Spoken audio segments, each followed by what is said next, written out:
microphone is on, and hopefully everyone can hear me. Uh, Predictions, predictions, predictions. I am going to make one.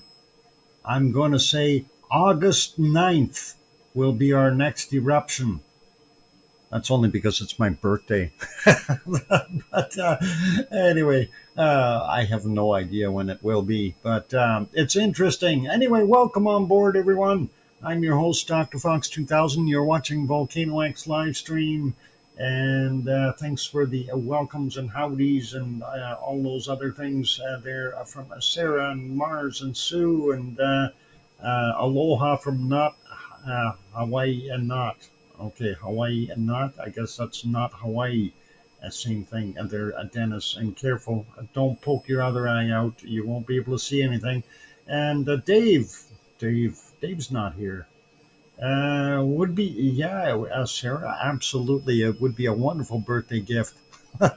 um, but in my opinion, a little bit too premature to nail it down to a date. Although we are definitely seeing signs of things moving forward. I'm going to leave the poll up at the top of the chat box. It basically says, when will the next eruption happen on the Reykjans? And I've got within 30 days, 28% to say so. And within 30 to 60 days, we have a whopping 47%. And then from 60 to 90 days, 15%, and longer than 90 days from now is 9%. We're going to leave that up there. Oh, things are changing. There's always people voting.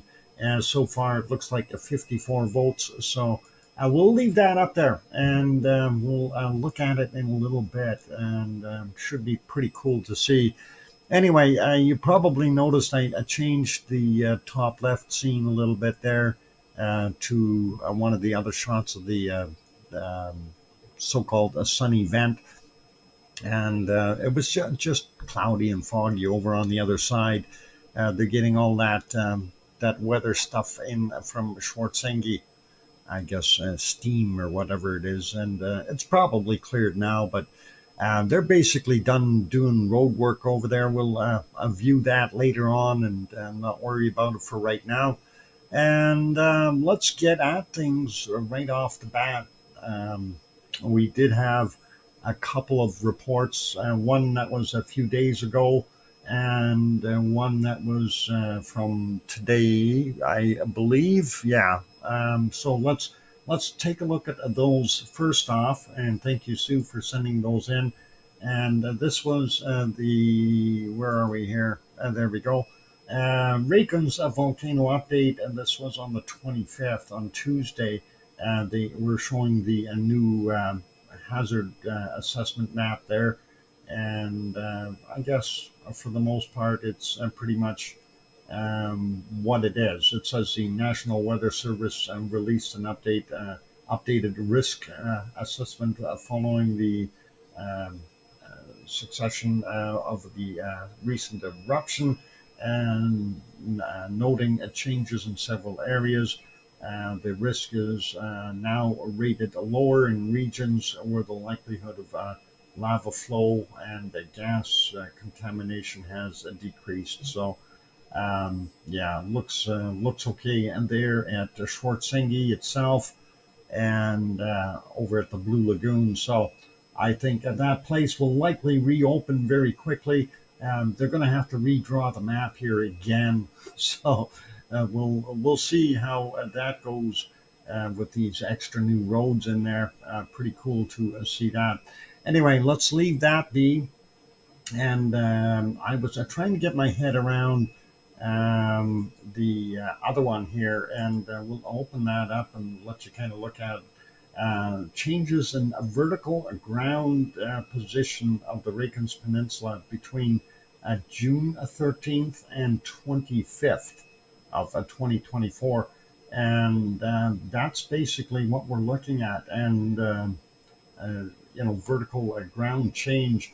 I don't know which is showing the majority, but it doesn't look like I don't believe the green is. I wish they would have put a little scale on the side here telling us what's what, but I guess they forgot to put the graph in there. But yeah, definitely still seeing quite a bit of change or uplift in this area, and as well as over here. And this is quite interesting to see the extra movement here upward.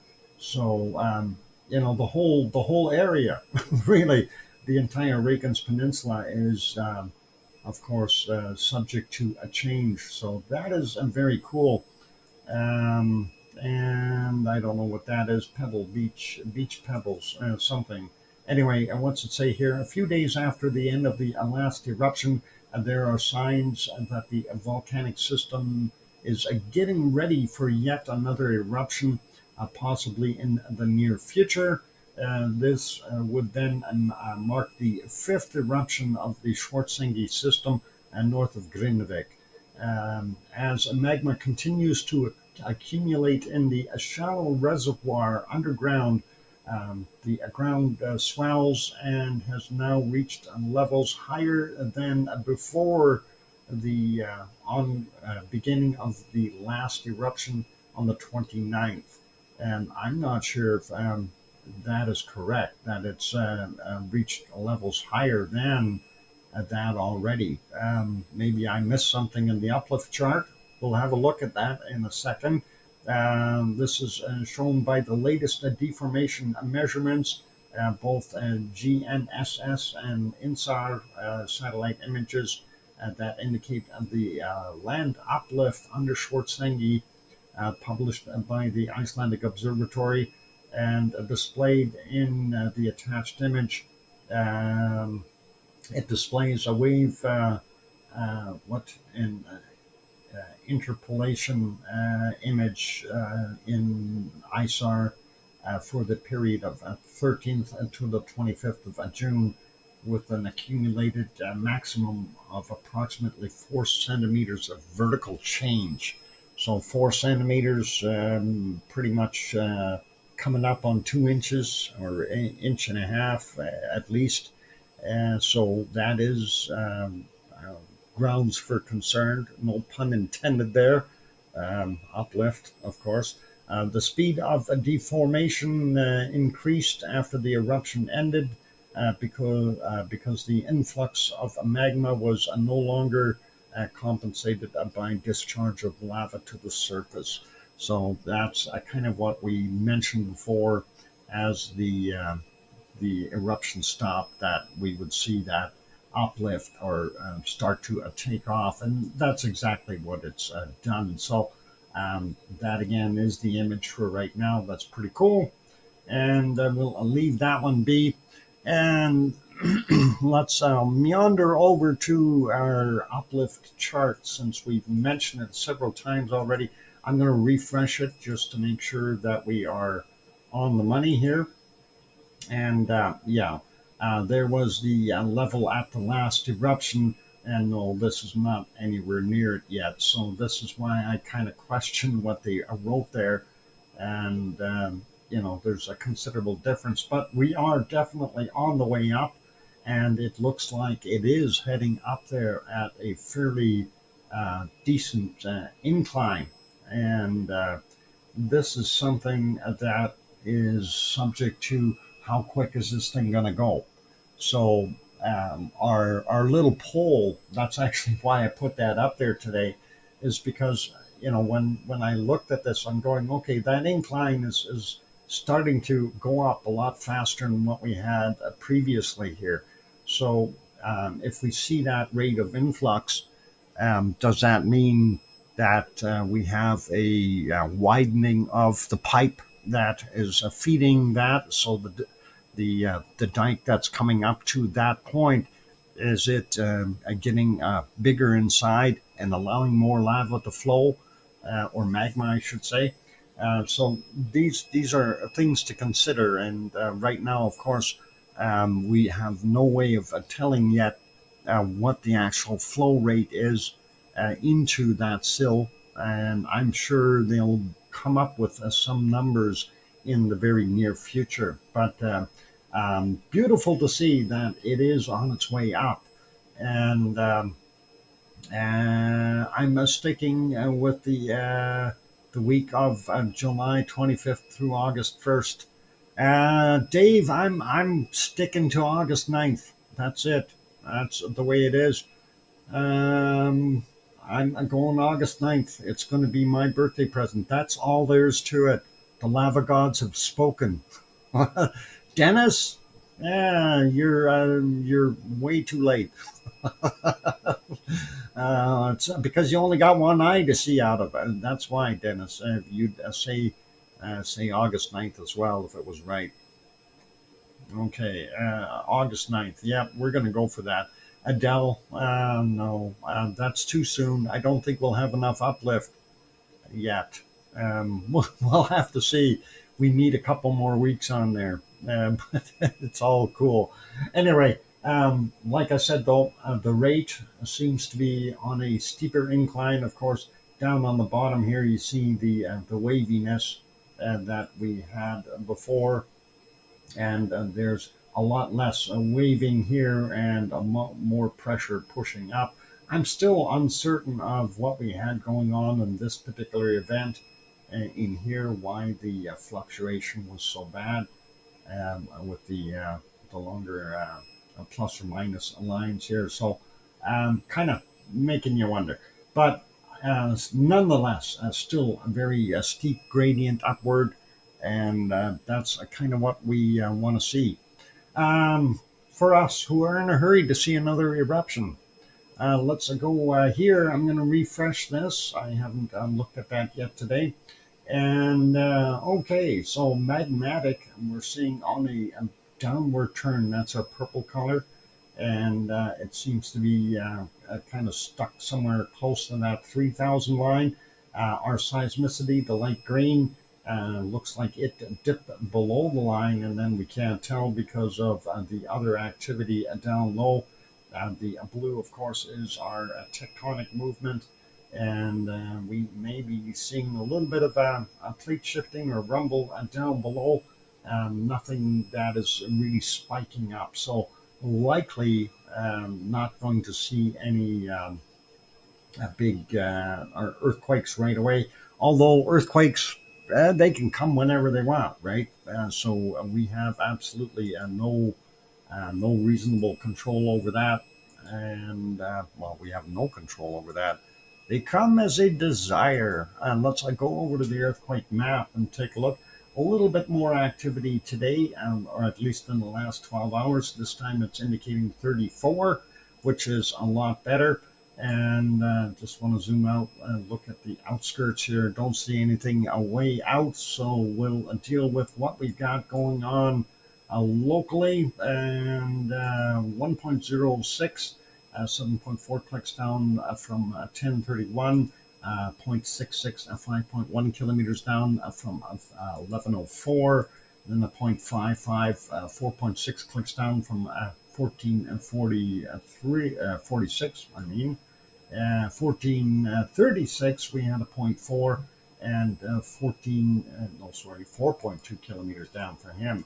And that's out in the water, so that, and right pretty much along the plate boundaries, so nothing unusual there.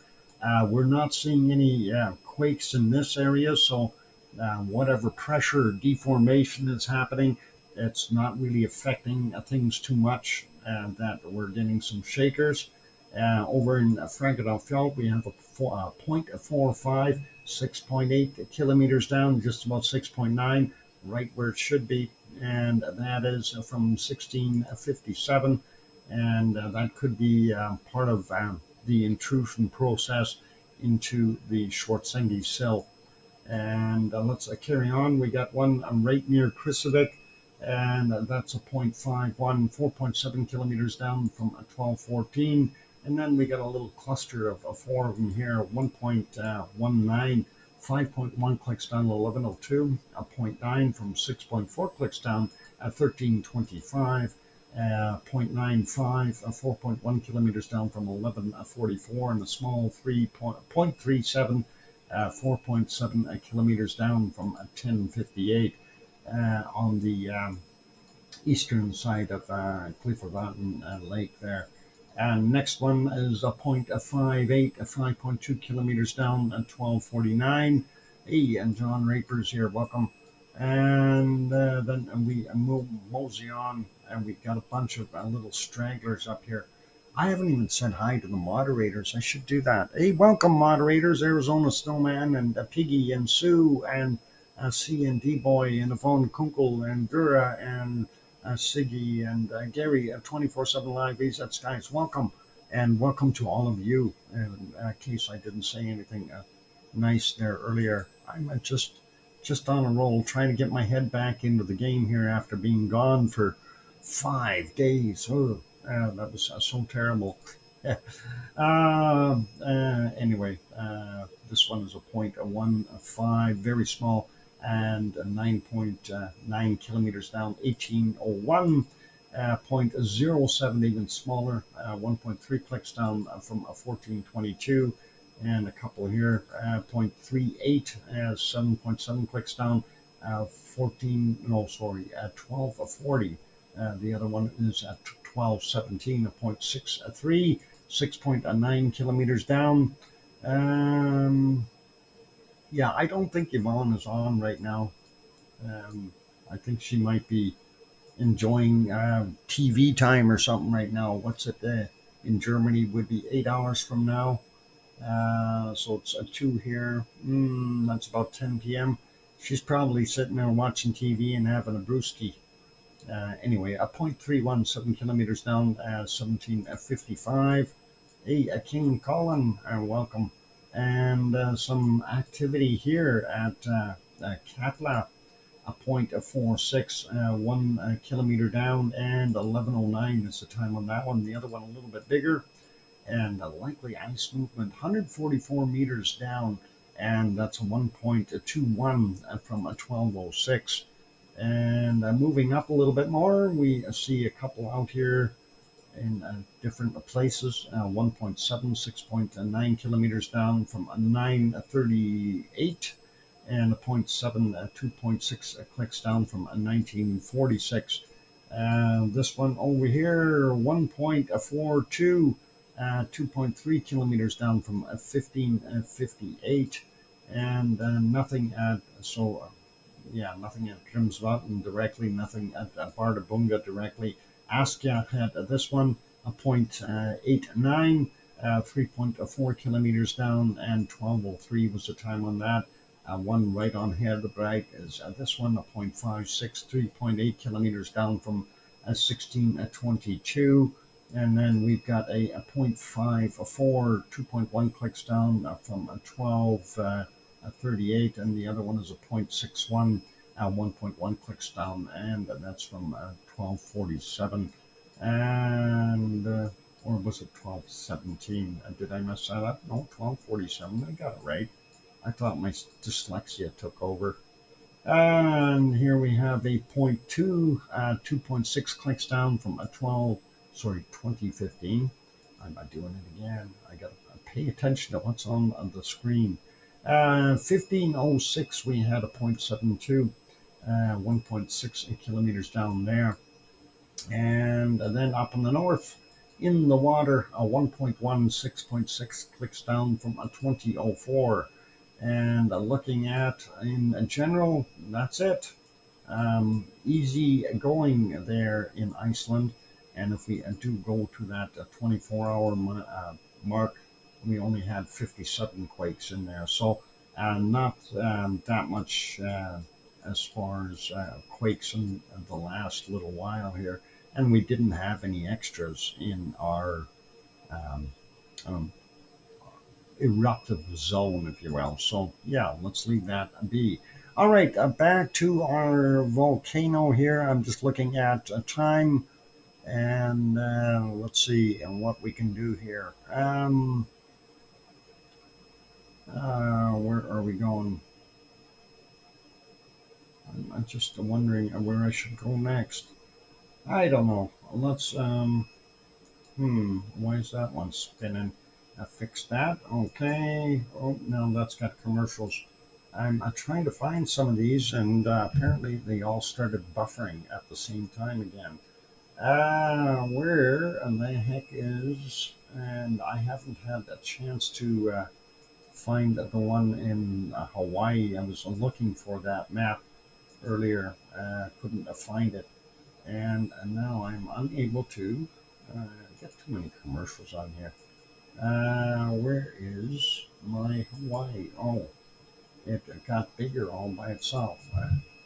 All right, let's see. Oh, that's because they quit that. Now let's see if they have their live going. No, no live for Hawaii. Oh no, we don't get to look at Kilauea. Darn it. Okay, so I guess that's out. Let's go to Mexico instead then, and I'm just gonna locate that. I do know Popocatépetl is puffing a bit. Let's have a look there, and you can see what's going on right there. So some darker material coming out. Popocatépetl, of course, is 70 kilometers southeast of Mexico City, up on the plateau, and it's the tallest mountain there, I guess, for the most part. There's still cams you can find. Yeah, I know, Dennis. There are still cams. I'll go look them up later when I have time. That's the thing. It takes a while to go through them. Anyway, let's back that up a little bit. See what it looked like a few hours back. That's about an hour and a half ago. Not quite as dirty. And if we go back about 6 hours, a very heavy plume coming out of there, and that's at 8:31. So definitely some heavy degassing from our wonderful volcano. Going back a little bit further, let's see what we got there. 6:14 a.m. A little bit of high cloud as well as some very low cloud, and definitely some output with ash in there. And you can see some of that actually kind of raining back down as the clouds dissipate and lose lift. So pretty cool to see that. And let's put that back. Well, let's see if we had nighttime views. We did sort of have a nighttime view. I don't think it was doing that great though. There we go. 2:42 a.m. That's what it was looking like. It does look like it was snowing up there as well. So that could be part of a cloud as well as some output from the volcano heating things up. You do see some stars, but definitely heavy cloud in there. So that's what we've got. And that is the current condition there at the Popocatépetl in central Mexico. Let's carry on. Fuego is our next guy. And let's see, of course, Volcano Gray, just what we love to see. How far back can we go? This is 6 hours, 18 minutes ago. That's what it was doing then. And it looks like it's almost a continuous stream out of there. As I go back even further here, it looks like it's just almost nonstop puffing out stuff. So has the piping changed within Fuego? That is an interesting question. So Fuego, of course, being there in Guatemala, we did have some decent eruptive activity, and I'm hoping we can get onto this one here without the clouds being in the way. And I did see some light over here, some photographers taking snapshots. Let's see if we can get it to the eruptive spot. I'll back that up a couple. There we go. All right. So 5:05 a.m. And there's a little bit of a blast just to get you going. A bunch of tephra lava bombs flying all over the place. Don't get underneath them. They'll hurt. For sure. So that was pretty cool to see that. And of course, we like when Fuego does its thing. I just wish it was all color. And I know photography at night is so difficult. Here's another shot. where it had multiple blasts. And I'm trying to get it out of the woods here, or out of the foggy cloud. I know it was doing its thing there. You can see it just a little bit. Let's see if we can pop it open. And yeah, we knew it was happening, but that's a pretty large pop that time. And that's quite a bit of material coming out all in one shot. And of course, that layer of cloud being in the way, that kind of messes us up with being able to see. But yeah, so that was a little bit of a larger blast, and kind of neat to see that. And we'll go back and see one more large blast, and that will be somewhere right around here at 3:56 a.m. And again, look at the height of that material flying out of there. That's quite a ways above the top of the cone. And when you're looking at that, it's probably several hundred meters in height or elevation. And again, quite a bit of material coming out, as you can see, and really, really lit that area up. And I don't know if I thought I'd just seen some photographers here with their lights on for a second, but hope somebody got some pictures of that one. That would have been a good one. Really, really awesome to see the amount of lava coming out. So very, very cool. All right, let's leave that be. That is a Fuego in Guatemala. We'll put that back to live where we can't see it. It's in the fog. Next one, Messiah. I'm still trying. I know it's the old picture from the 12th. Let's leave it. And we'll move on. This is Conception Volcano, also in Nicaragua. There we go. That's the new shot from today, June 29th at 14:22. So about 6 minutes old.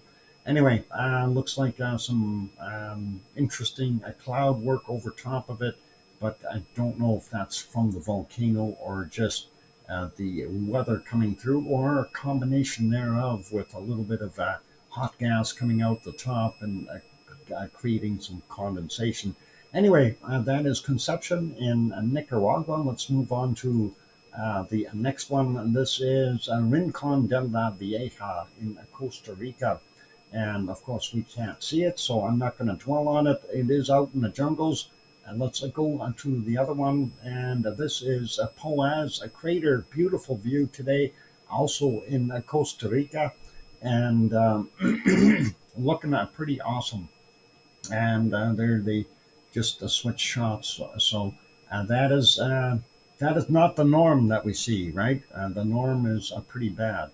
Yeah, I know it's just a break time. We'll just finish off this set here, and we'll be okay with that. So that is Poaz in Costa Rica. Let's get to the next one, and we're going to have a look and see, and we can't see, and that is our wonderful Parisi, and that is not visible again. So this was the old shot of it, which was partly visible, but we'll get rid of those. And the last one we want to have a look at is down in Chile. And of course, we take a look and we can see Laguna del Mole in wonderful daylight with heavy snow sitting up there, and really nothing happening other than just being, full of snow. And the other one here in Chile is this one, Villarrica. And of course, you can see Villarrica off-gassing up top here, and lots of snow on it as well. So if it does pop or erupt, we should be able to see some ash laying around at the top of the caldera here, if something does happen. Anyway, I will leave that be and put that back to where it is and get us back to Iceland. I am going to go for the break, so those good people who are here, if you have not yet bought that like button, please give it a quick shot. Also, if you have not yet subscribed to the channel, consider subscribing, and that'd be really awesome. And on those notes, here's some music. I am going to go on a break. I'll be back after a couple of 3 songs. Here we go. spin that dial or the record or what do they? Just spin it. I'll be back.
And there we go. The microphone is back on. Welcome back, everyone. I'm your host, DrFox2000. You're watching VolcanoX live stream. And hey, hi, Grandma B. And good to see you. And I'm glad you missed me.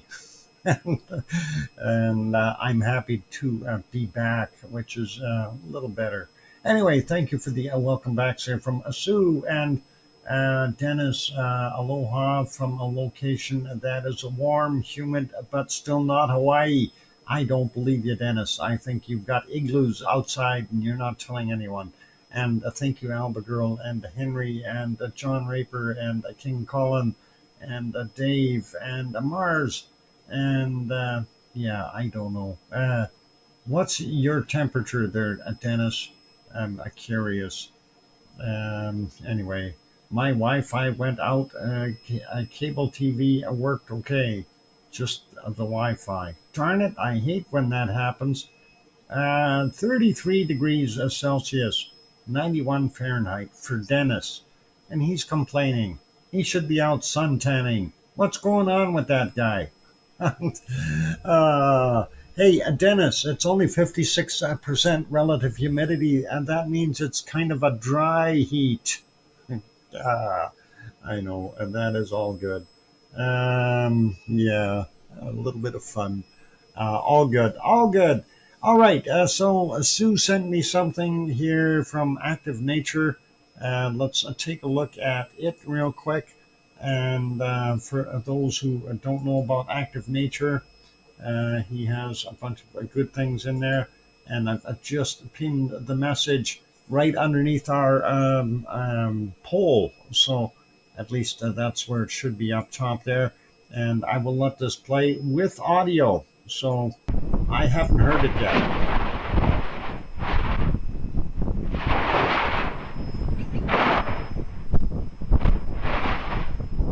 That's pretty cool. Now, lava bits. Those are gorgeous. And those are bacon bits. They come out by the dozens, literally hundreds and hundreds. And some are bigger than others, depending on your taste and likes. You could get yourself a bucket and catch a few. Yep.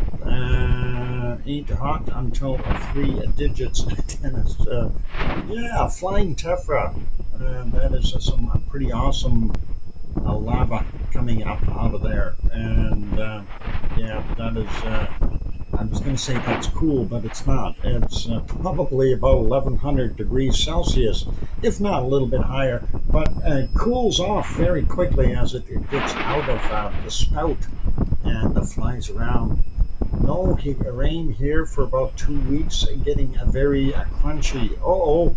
Yeah, you need some rain. Our rain has been pretty good as of late, but we could probably use a shower, and they say tomorrow we're supposed to get some, so I'm not too panicky.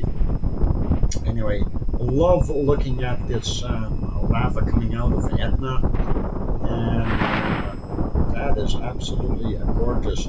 And of course, that is Active Nature. Michael, and you know, he's the photographer. He's done another bang-up job with this material, so beautiful to see. And yeah, awesome. Love that. That is just absolutely cool. It's literally snowing lava chunks. I saw that flying tephra, and I thought of Mars. He loves tephra. Yeah, Mars wants to get a couple buckets and stand underneath it and get some. He's got to get that lava spot. And there's some bacon flow and some bacon bits. That is pretty awesome. So yeah, a little bit of bacon. So I think there is no shortage here today.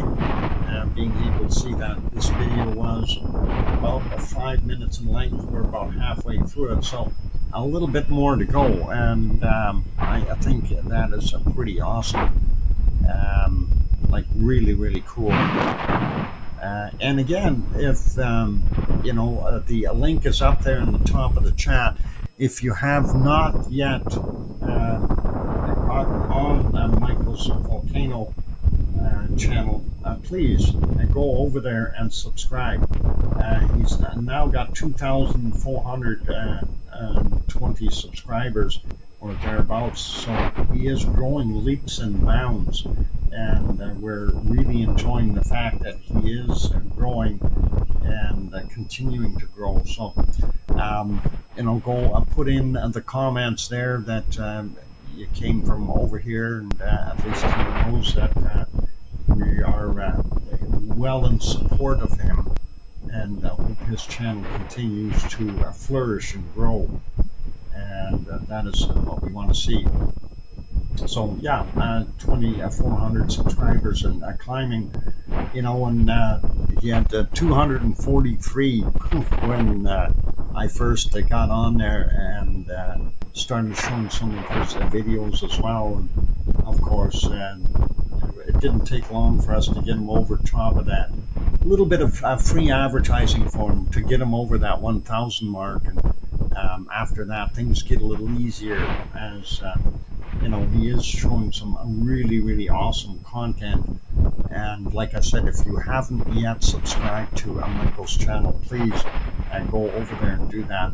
And that is Active Nature, or goes by Michael as well there. What is it? Mamino. Michael Mamino. And awesome views here of what he's got coming out of Mount Etna. So very cool. And some daytime shots as well. I guess those must be early morning. That is pretty awesome. Absolutely wild to be able to see that.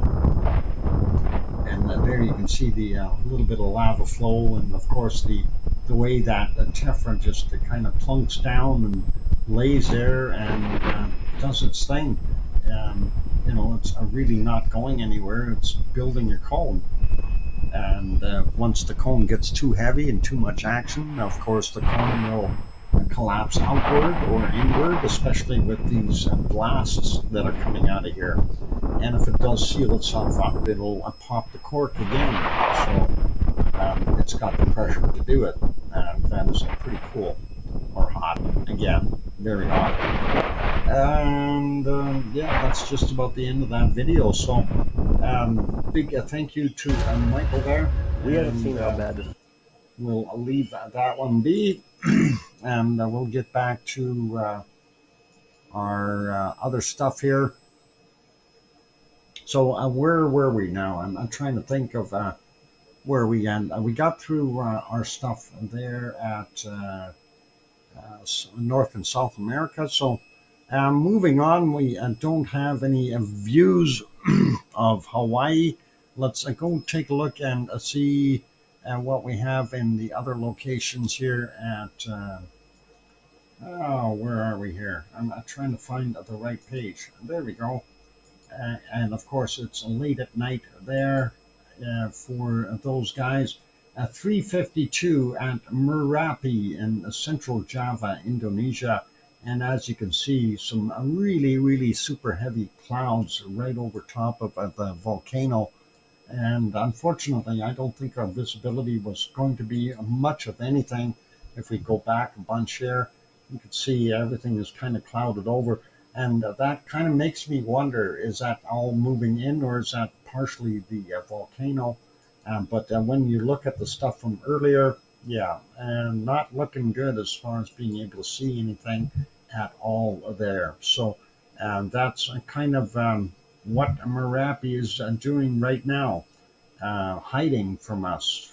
So Merapi, you might be in there and you might be happy, but I'm not. Hopefully it'll show itself in the near future.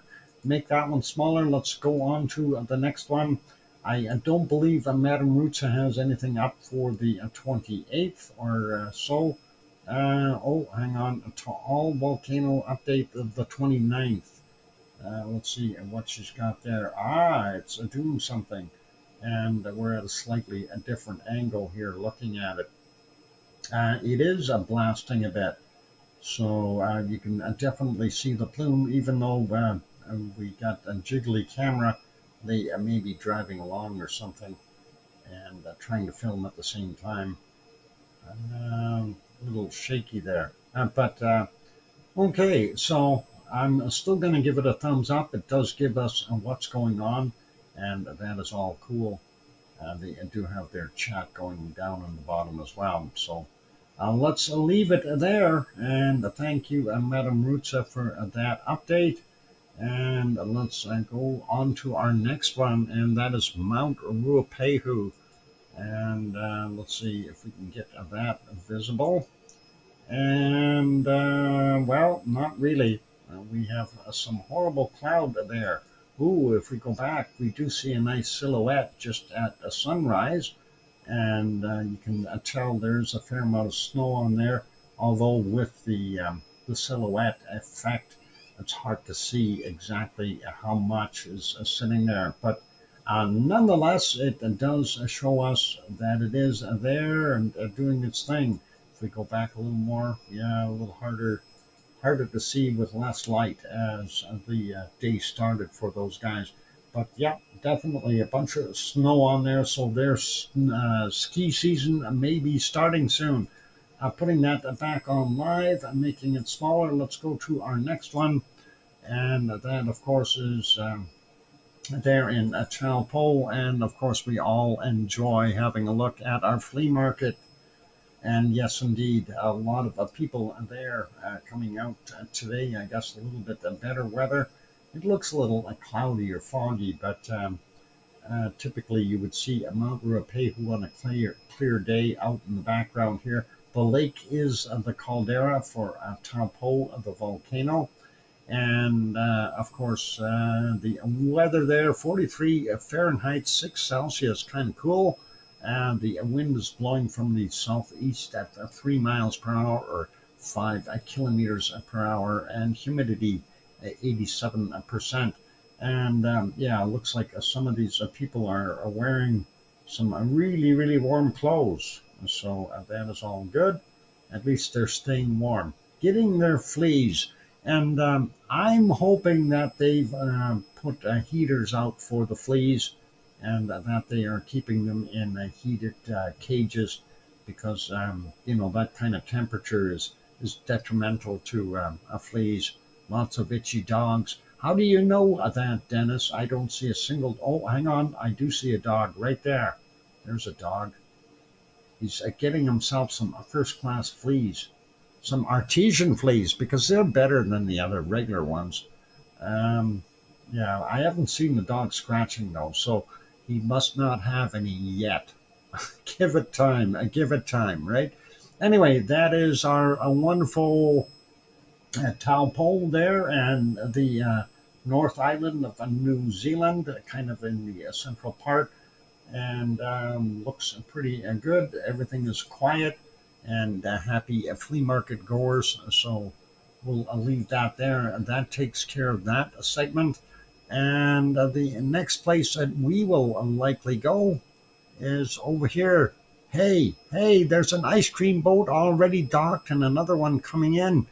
I'm just letting you know, but yeah, we're going to put this back on Iceland for the duration of the break.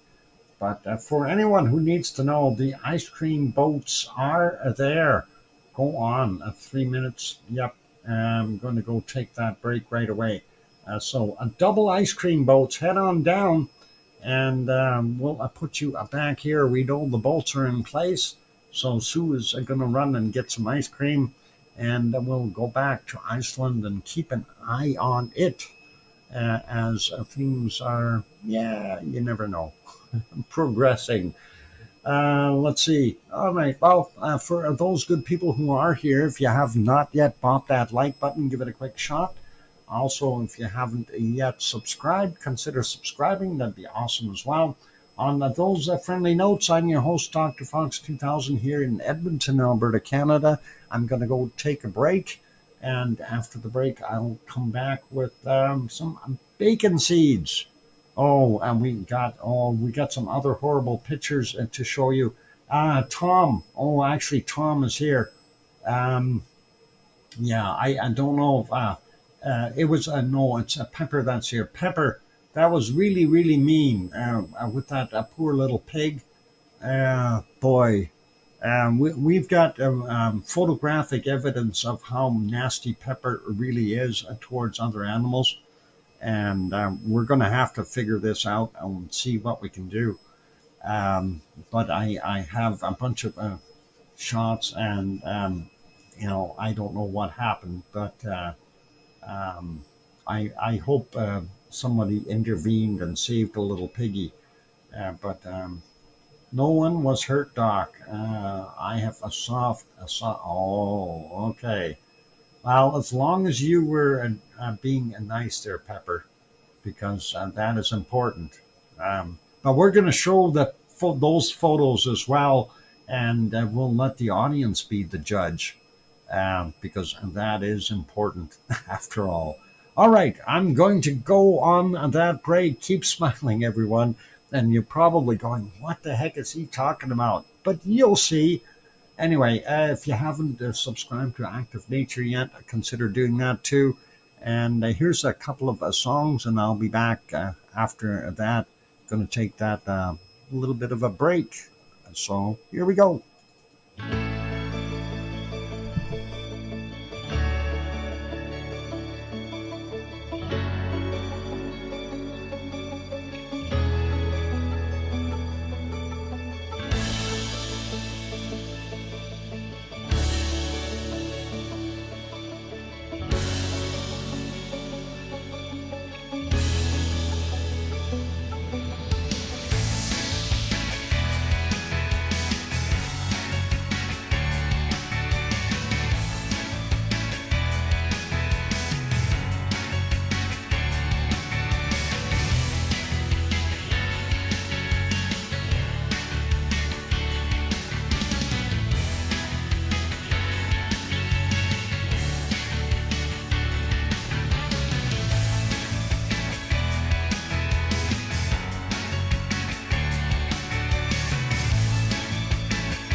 go. Microphone is back on. Welcome back, everyone. I'm your host, DrFox2000. You're watching VolcanoX live stream. Thank you for the welcome backs there from John and Alba Girl and Sue and Dave. Dave, who's not here. It's just, LOL, Gemma, the super kitty. Anyway, all good. And of course, everybody's licking their ice creams so they can't type. I understand that. It's a time for bacon seeds, so let's go over there and take a look and see what we have for today. This one was our last batch from yesterday, and let's see what we got on today's agenda. And here we go. A little pinkish nose, a smelt bopper with a smile. What more do you want? A fuzzy little bacon seed. And that is awesome looking. And let's get to our next one. A very cute looking little thing, isn't it? I like it. And here's another little cute guy. I think we might have seen him before. They all look alike when they're like that. Very young. And yep, you looking at me is right. And that one is looking somewhere else. There must be some food there somewhere. Let's leave that one be and let's get to the next one. And you want to have a cup full of bacon soup. There you go. And that is some teacup bacon bits, or whatever you want to call them. Bacon seeds. And little guys. They're all smirking. They're going, you can't eat us. Trio teacup piggies. Yeah, 3 little pigs. You bet. Absolutely gorgeous. And well done, piggy. Here's another one. These are 2 having something. I don't know what that is. Is that a cabbage? Yeah, it looks like a chunk of cabbage. They're going to have the insides of the cabbage. Yum for them. And nibblers is what they are. Let's continue on. Omelet. I don't know. Is that an omelet? Maybe it could be something cooked. Good night, Adele. Take care and rest well. Let's get to our next one. And I guess Daisy. No, maybe. That might be his or her name, Daisy. At least that's the story, and I'm going to stick with it. Let's get to our next one and see what we got. Daisy's smiling, though, so obviously it can't be that bad of a day. Here we go. Somebody getting a little petting and a big smile, loving every minute of it. And all right, let's get to our next little bacon seed. This one looks happy. Yep, I'm very, very content. It's always nice when they look happy like that. Here's another one that is happy, having a nice pillow and having a nice snooze with a smile. And, again, happy looking, very content little bacon seed, enjoying life. And, and not having to deal with any struggles. So I'm very, very cool. Let's get to our next bacon seed and posing for a portrait. Obviously, posing very well. A neat looking little bacon seed and again, smiling. So nice to see that. Very, very awesome. Piggy Dreams. Yep. And this one, of course, just being a show off. Being a ham. Get it? A ham. Somebody needs hogwash. I think we might have seen that one once upon a time. But yep, definitely needs a hogwash. Don't worry, we can compensate for the ones that we've seen. We got a couple extra bacon seeds. It'll be okay. Extras are always good.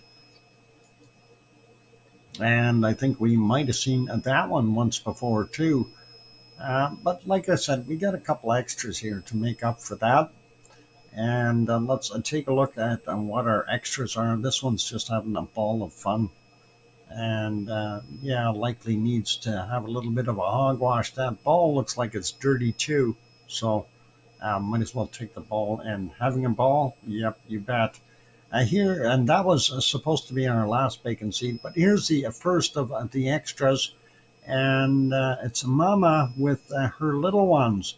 And I see what, three, six, eight little ones there. That is pretty awesome. So, yep. Is that one being a ham too? Never, yeah, never mind. A bad humor. Dinner time. Yeah, let's eat some green stuff. They're heading for the bowl. And that is pretty awesome. And that is one of our extra bacon seeds. Here's our the second extra bacon seed for today. And run to mom. Yep. And here's a whole herd of them. It's a gang. It's the pink ear gang. They're out and about. Careful. Not sure how many there's in that shot. I definitely see what, 4, 5, 6, 7, 8, 9, 10, 11, 12.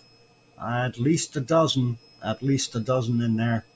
I'm counting the black and white one in the background too. So yeah, let's see. Double check that. I'm missing something here. I'm maybe a 13. Yep, maybe 13. I see an extra body in the back there that I can't really tell where it is. It might be an ear or a tail. And yeah, a baker's dozen. There we go. And that's our bacon seeds for today. So a big, super big thank you to Piggy for sending those. And always awesome. And count their feet. And yeah, boy, I can't see their feet. How can you count them? Uh, oh, that is pretty hard. Anyway, all good. All right, and now the next scenes are somewhat graphic. So please, if you have a weak stomach, this is directly related to what Pepper did to a young pig. And I hope that you are not going to mind the graphic views here, but be forewarned.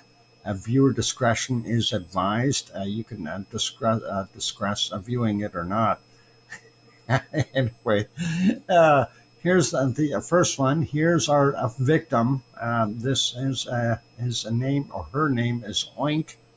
I think she's just saying hello. I really don't know.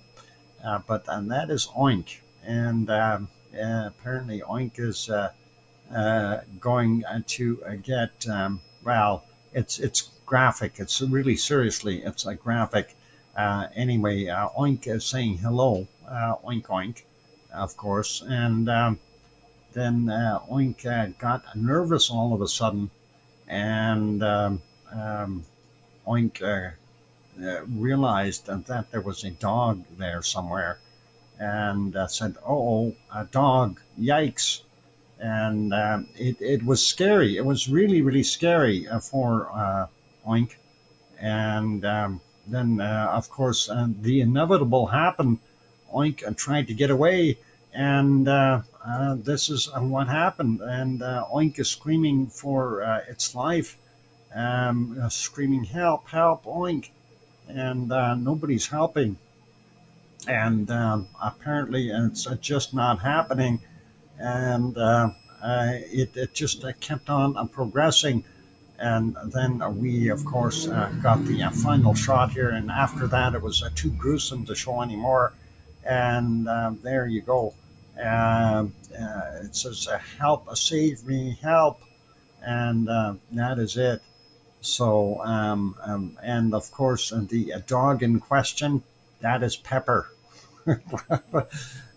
So it is what it is.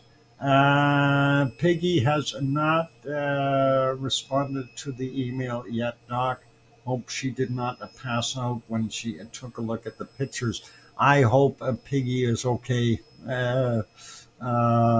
Anyway, that is that's what we got.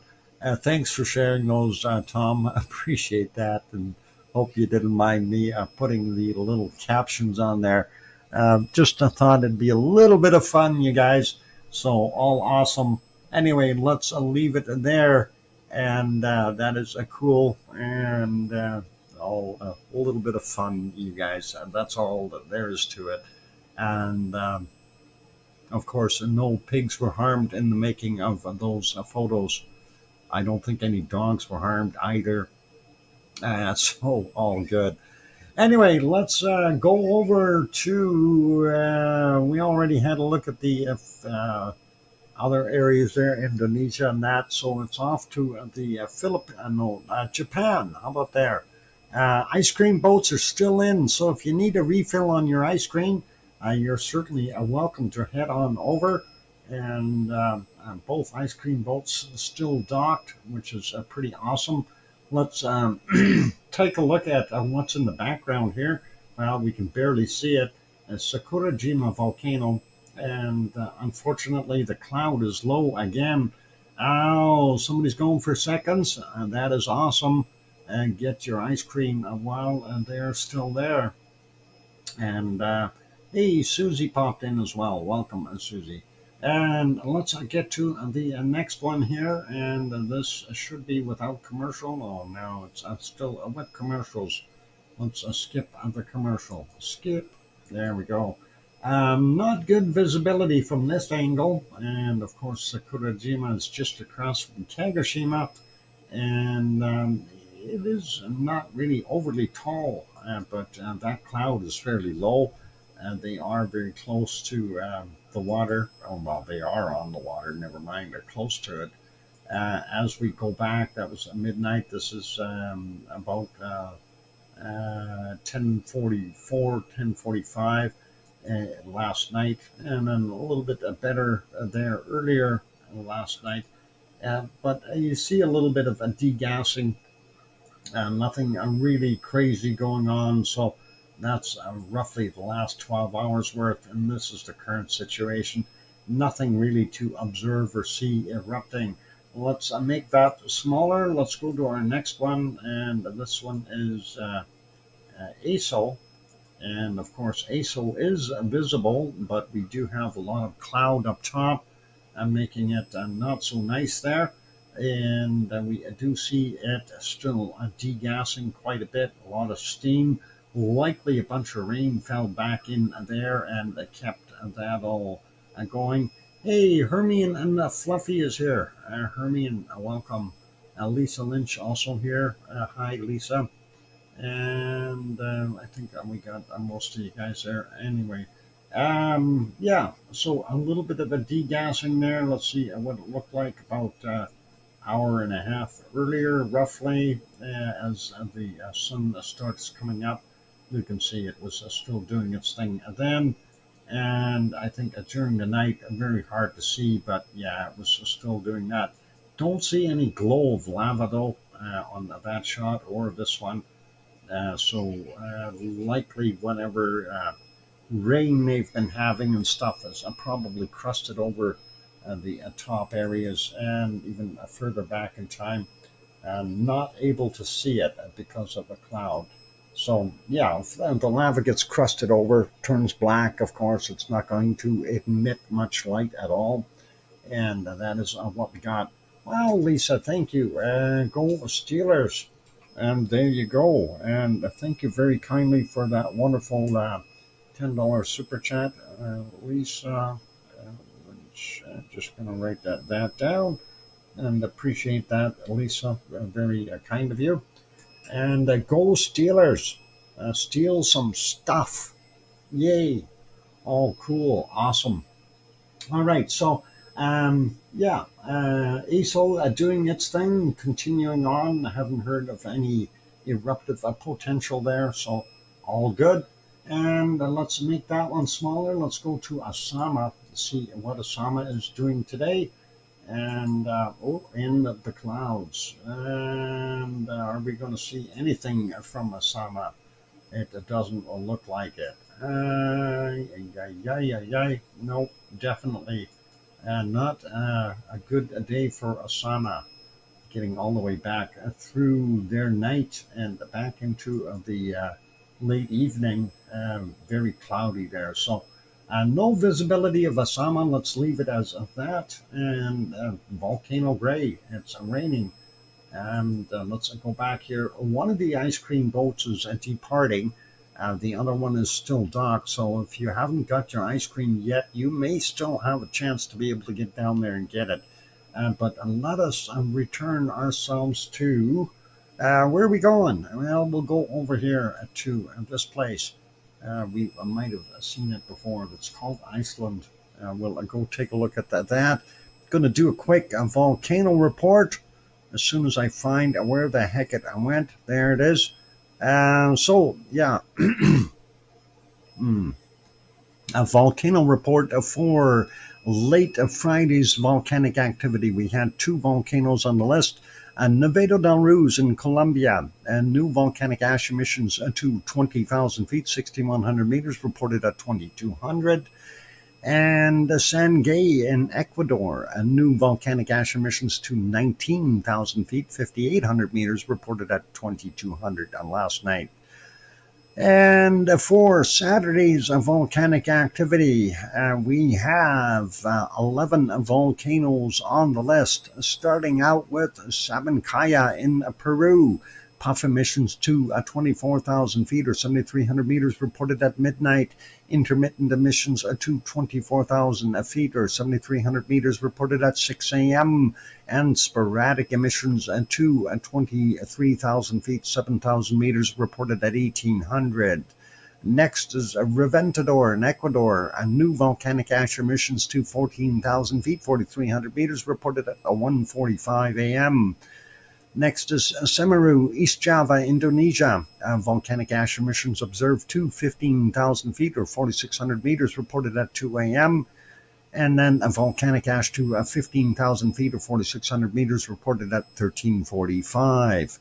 Next one, Luotobai Laki Laki. I thought Luotolak was in there too, but we'll see that soon. Luotobai Laki Laki, Flores Islands, Indonesia. Volcanic ash to 8,000 feet or 2,400 meters reported at 2:30. Kurymsky and Kamchatka Peninsula, Russia. Volcanic ash to 7,000 feet and 2,100 meters reported at 3:15 a.m.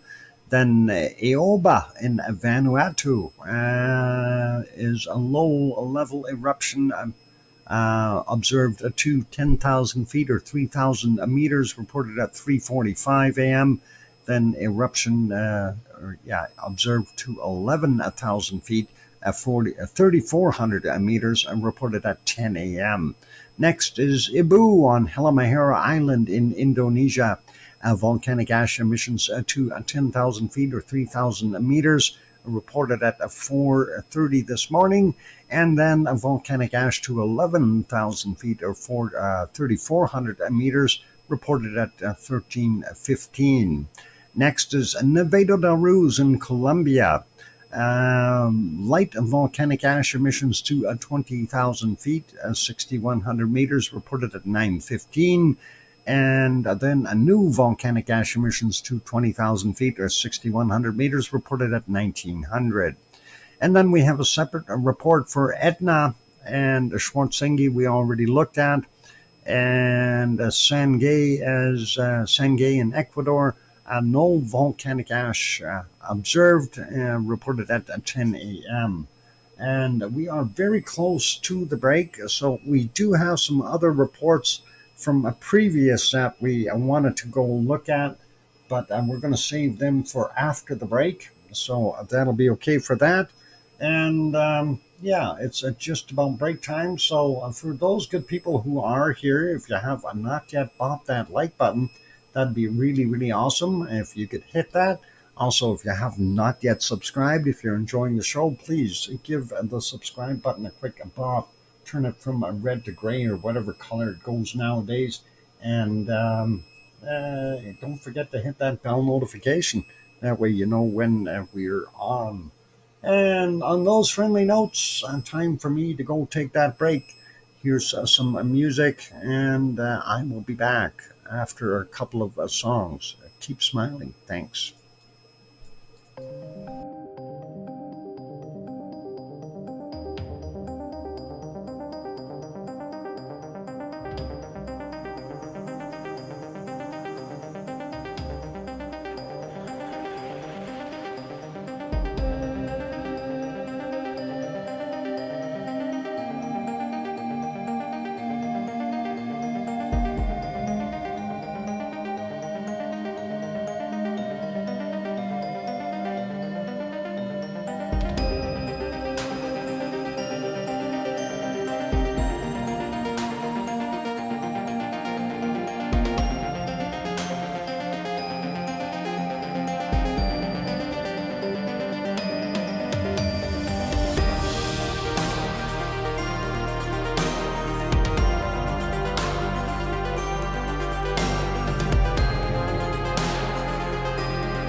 And there we go. The microphone is back on. Welcome back, everyone.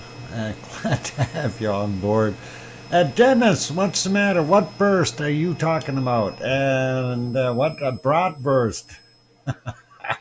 Thanks for the welcome back there, John and Sue and Albagirl and Dave, who's not here. As I said, the Roof channel, the one that's not on here. So, okay. Thanks, Barbara and Hermione and Fluffy and King Colin and whatever what Sophie is talking about. I don't know. Bratwurst. I have no idea what you're talking about either. Okay, no more writing until I find out what this burst is all about. Yeah. So, what camera? You say it's on the. I'm trying to figure out which camera it is. Okay, which one have I got here? No, that's not it there. This is not it here. Let's see if I can find the right camera. Let's see. Okay, we'll go to that set and see if it's in here maybe. No, not that one. And it won't be this one either. Okay. Well, we see some steam. Let's see, where the heck is that one located? Not there, not there, not there, not there, and not there. How come I don't have that one on here? Okay, something wrong with my stuff. Hang on, let's do a recapture here. And we are seeing a little bit of something here that is interesting, and I don't know if I want to call it a burst or not, but this is on one of the NBL cameras, and that is, of course, you can see where we are here, and definitely seeing a bunch of steam slash smoke coming off of this area here. So, one spot steaming for the last 12 hours.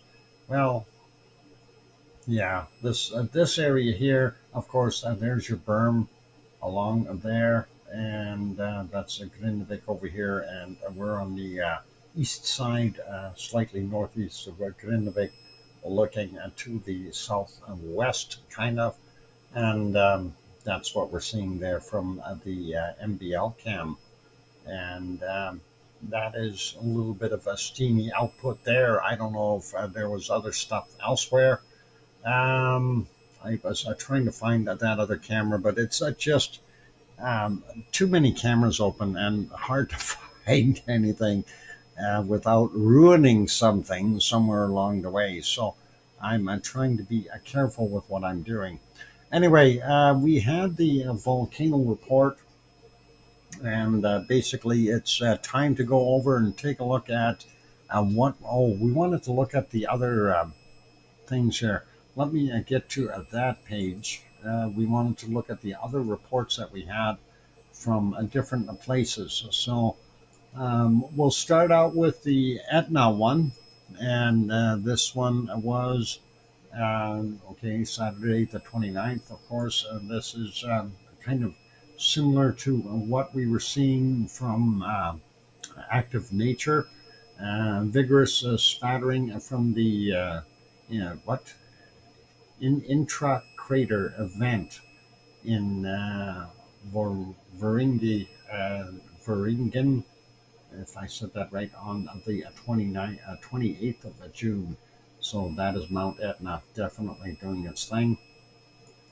And this is unrelated, but looks cool. We'll leave that picture be and just see what the thing here that says. And the Strombolian activity inside the Vorangine crater continues without a significant change. Near continuous vigorous lava spattering was observed last evening, ejecting molten lava pieces into in a few tens of meters in height, and the activity has by now built a small new cone inside of the crater and has two adjacent active events as it what at its top. So that's what we were seeing in the video from active nature. So that is pretty cool.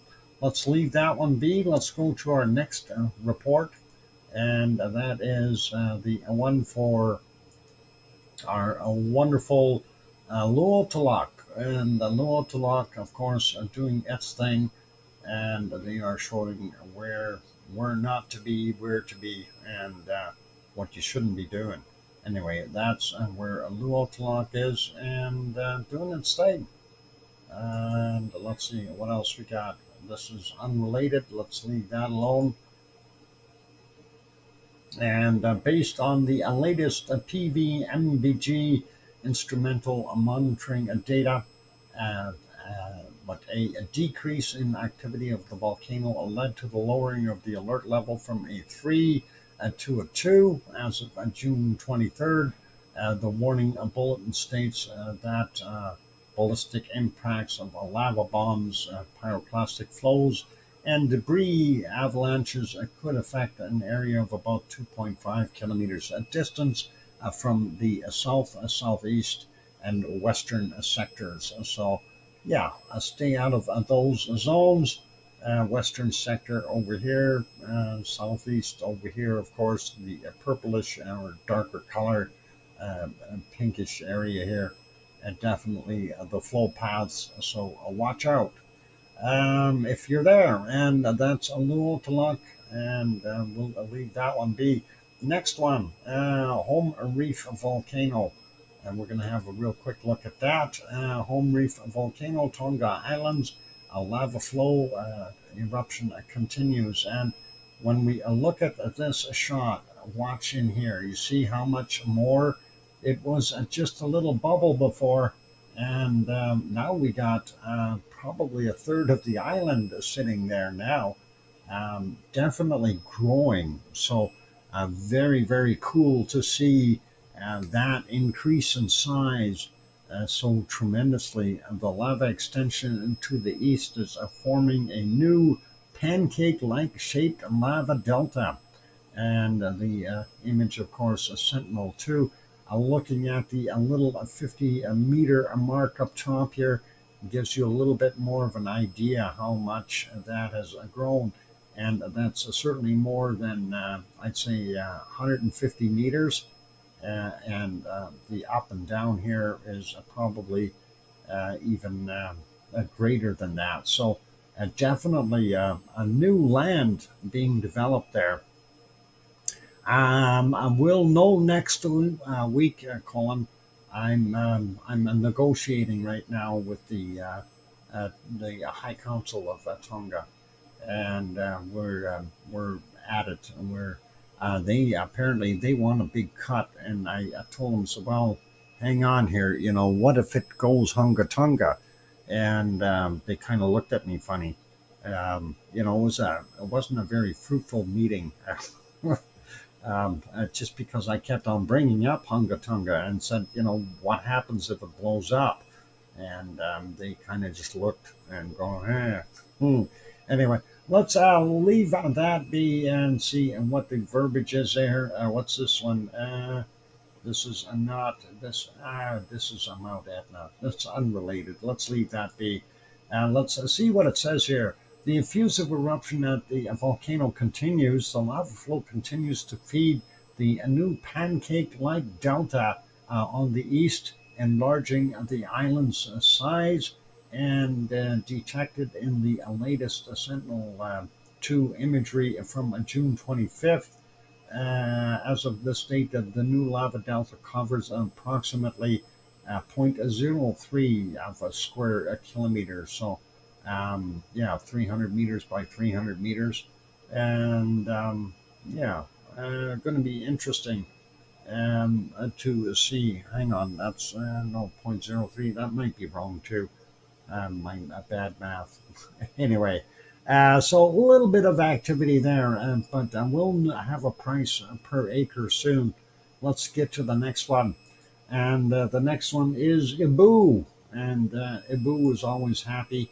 A stronger than usual explosion from Ibu volcano this morning. Compliments of the PVMBG. This was on the 27th, of course. And that is Ibu on Halmahera Island. And you can certainly see that a massive plume up in the air, a beautiful shot. And let's see, unrelated, let's get rid of that, get to the activity, what they're describing here. The volcanoes activity has been characterized by powerful explosions over the past 3 months. This morning at 9:06 a.m. local time, yet another impressive column of ash erupted from its cinder cone.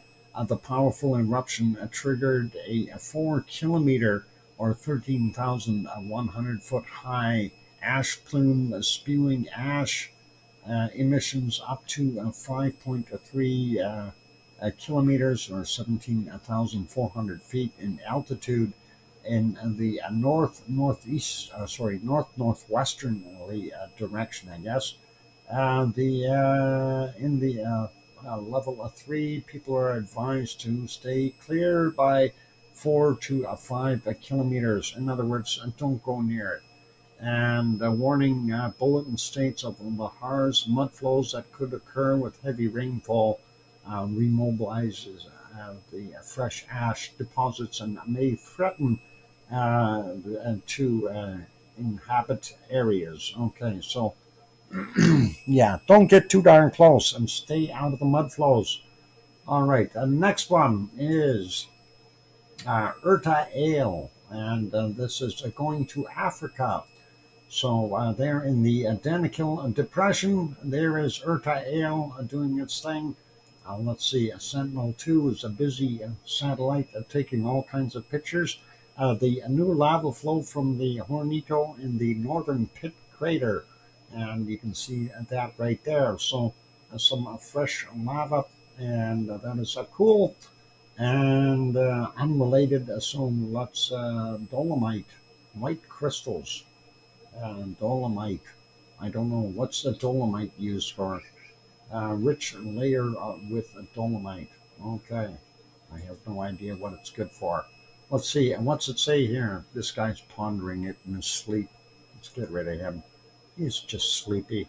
New lava, pardon me, new lava fusion phase began at the volcano, following yet another shift, flux of magma.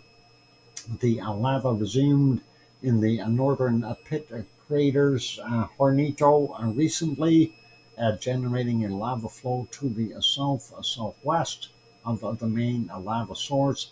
The lava continues to spill outward to the southwestern crater rim, and currently approximately 240 kilometers long. So that is what it is there. And just I want to kind of pop out. And this is what it did look at like at one point in time. That's certainly not what it is like now. It's definitely a whole different ball game with that Hornito there. It's more like way up there, and that is pretty cool. Let's leave that one and take a look at the other Mount Etna eruption, and I'm not sure. This is a report from the 27th, I think. Activity at the Vorgajin remains unchanged, if I said it correctly. They have a bunch of them in here, so I don't know. This is from the 26th. So the 27th, I guess, is the most recent one. And let's see, that of course is this nice shot. And the orange glow from the crater as seen in the evening on June 23rd. And that's kind of neat. And you can see it was a time lapse exposure there for him. So you can see the streaks of the wonderful stars going by. And I think that is, that is Santiaguito, but I don't think that's current. That's actually pretty cool looking. I'd like to see that in real life. But that's unrelated. Let's see. No significant change has occurred in the explosive activity within Etna's Vararjan crater over the past few days. The constant spattering from the fissure vent continues to eject hot, juvenile, and molten lava clots that in turn have piled up into a new steep-sided spatter cone. The Strombolian activity at Etna's crater are on the evening of the 26th is what is being depicted there during a field visit by colleagues of the Cantonese University is who took that photo, or have another Twitter picture there as well. If you want to go see that, I will drop this in, copy that real quick, and you can take a look at that other image if you so desire. There you go, you have the link. All right, let's leave that one be, and we'll put that back to where it belongs here. And looking at the time, we are getting close to break time, but just give me a half a sec here. I'm going to just shut the mic off for a second.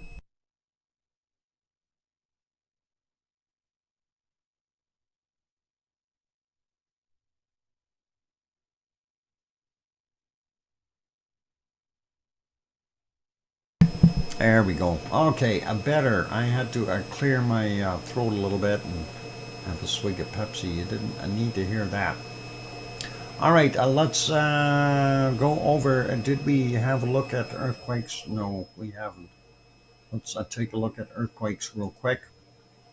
And we'll zip around the planet real fast and see what we've got. So, starting out up here in the eastern parts of Russia, Kamchatka Peninsula area, we have a 4.7 from yesterday at 23:22, 33 kilometers down.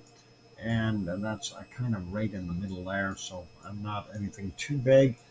This one, 62 kilometers west of Attic, Alaska, it's a 5.0. Happened today at 5:10 a.m. our time, 99.3 kilometers down. Moving along, we see a little larger one, 3.6 near, what is it, Alaneva, if I said it right, Alaska. And that's in yesterday's at 2018, and 64 kilometers down. Looking at most of North America, we don't see too much except for what's this over here. We have a 3.4, and that is actually 15 kilometers southwest of Henderson, New York. And that is from yesterday at 21:45, 10 kilometers down. I haven't seen a larger quake like that out there for a while. So very interesting to see that. And hopefully everybody is okay there with a little bit of a scare, a shake, if they like that. And California had a 3.5 near Barstow, 16 kilometers away from it. It happened at 1:46 a.m., 2 kilometers down for him. Pretty normal looking over in Puerto Rico. We have another quake here. They call it Palma, 4.7 yesterday at 16:02. I think we may have covered that one yesterday. I think there were two there, yeah. And that is right on the dividing line here between the Cocos and the Nazca plate. And we do have this one here in Colombia. That is a fresh one, 4.3, and that is from 3:16 this morning, our time. 151.7 kilometers down. And we are still seeing some large, sizable aftershocks here for when we had that 7.2 off of Peru. This one is a 5.3 from 122 this morning at 52.9 kilometers down. And the other one is a 6.1, 105 this morning, and 19.3 kilometers down. I'm just going to say 193, but yeah, only a 19.3 clicks down. Next one is in Peru as well, 4.2. Yesterday's 22.45, 178.4 kilometers down. Argentina or Chile. Chile, 4.4 from yesterday, 21.51, 180.6 kilometers down. The other one here in Chile, 5.2 from 22.21 yesterday, 43.5 kilometers down. Checking further south, we don't see anything here in the South Sandwich Islands, but we do have this one on the what we call the Antarctic rise, and that is 5.6 near Bovet Island region is what they're saying. Happened at 10:38 and 10 kilometers down for that one. Looking at the rest of the Antarctic rise, we don't see anything else on there, and nothing over 4 in New Zealand, and looks like nothing over 4 in the Kermadec region, or here in Tonga we do have one, and that is Wallison Fortuna, and that's Futuna. Futuna? It's a Futuna better than regular tuna or yellow tuna? I don't know. Anyway, 4.5. Yesterday's 22.52. 423.7 kilometers down. How about that? Fiji has this 4.5, and that is from 2:44 a.m. Today, 556 kilometers down.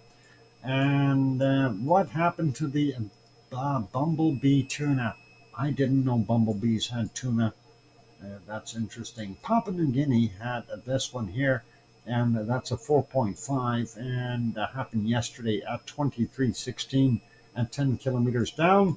And getting into Indonesia, eastern portions here, we have a 4.6 from a 13:16 our time today at 27 kilometers down. And we don't see anything here along Java, but as soon as we get out by Sumatra, we do have this guy, 4.9. And that's yesterday's 22:32 is the time on it. And looking at the rest all the way up, we don't see anything else in Myanmar or that place. And we have one in Taiwan, 4.8 from 39 minutes after midnight, 241.4 kilometers down.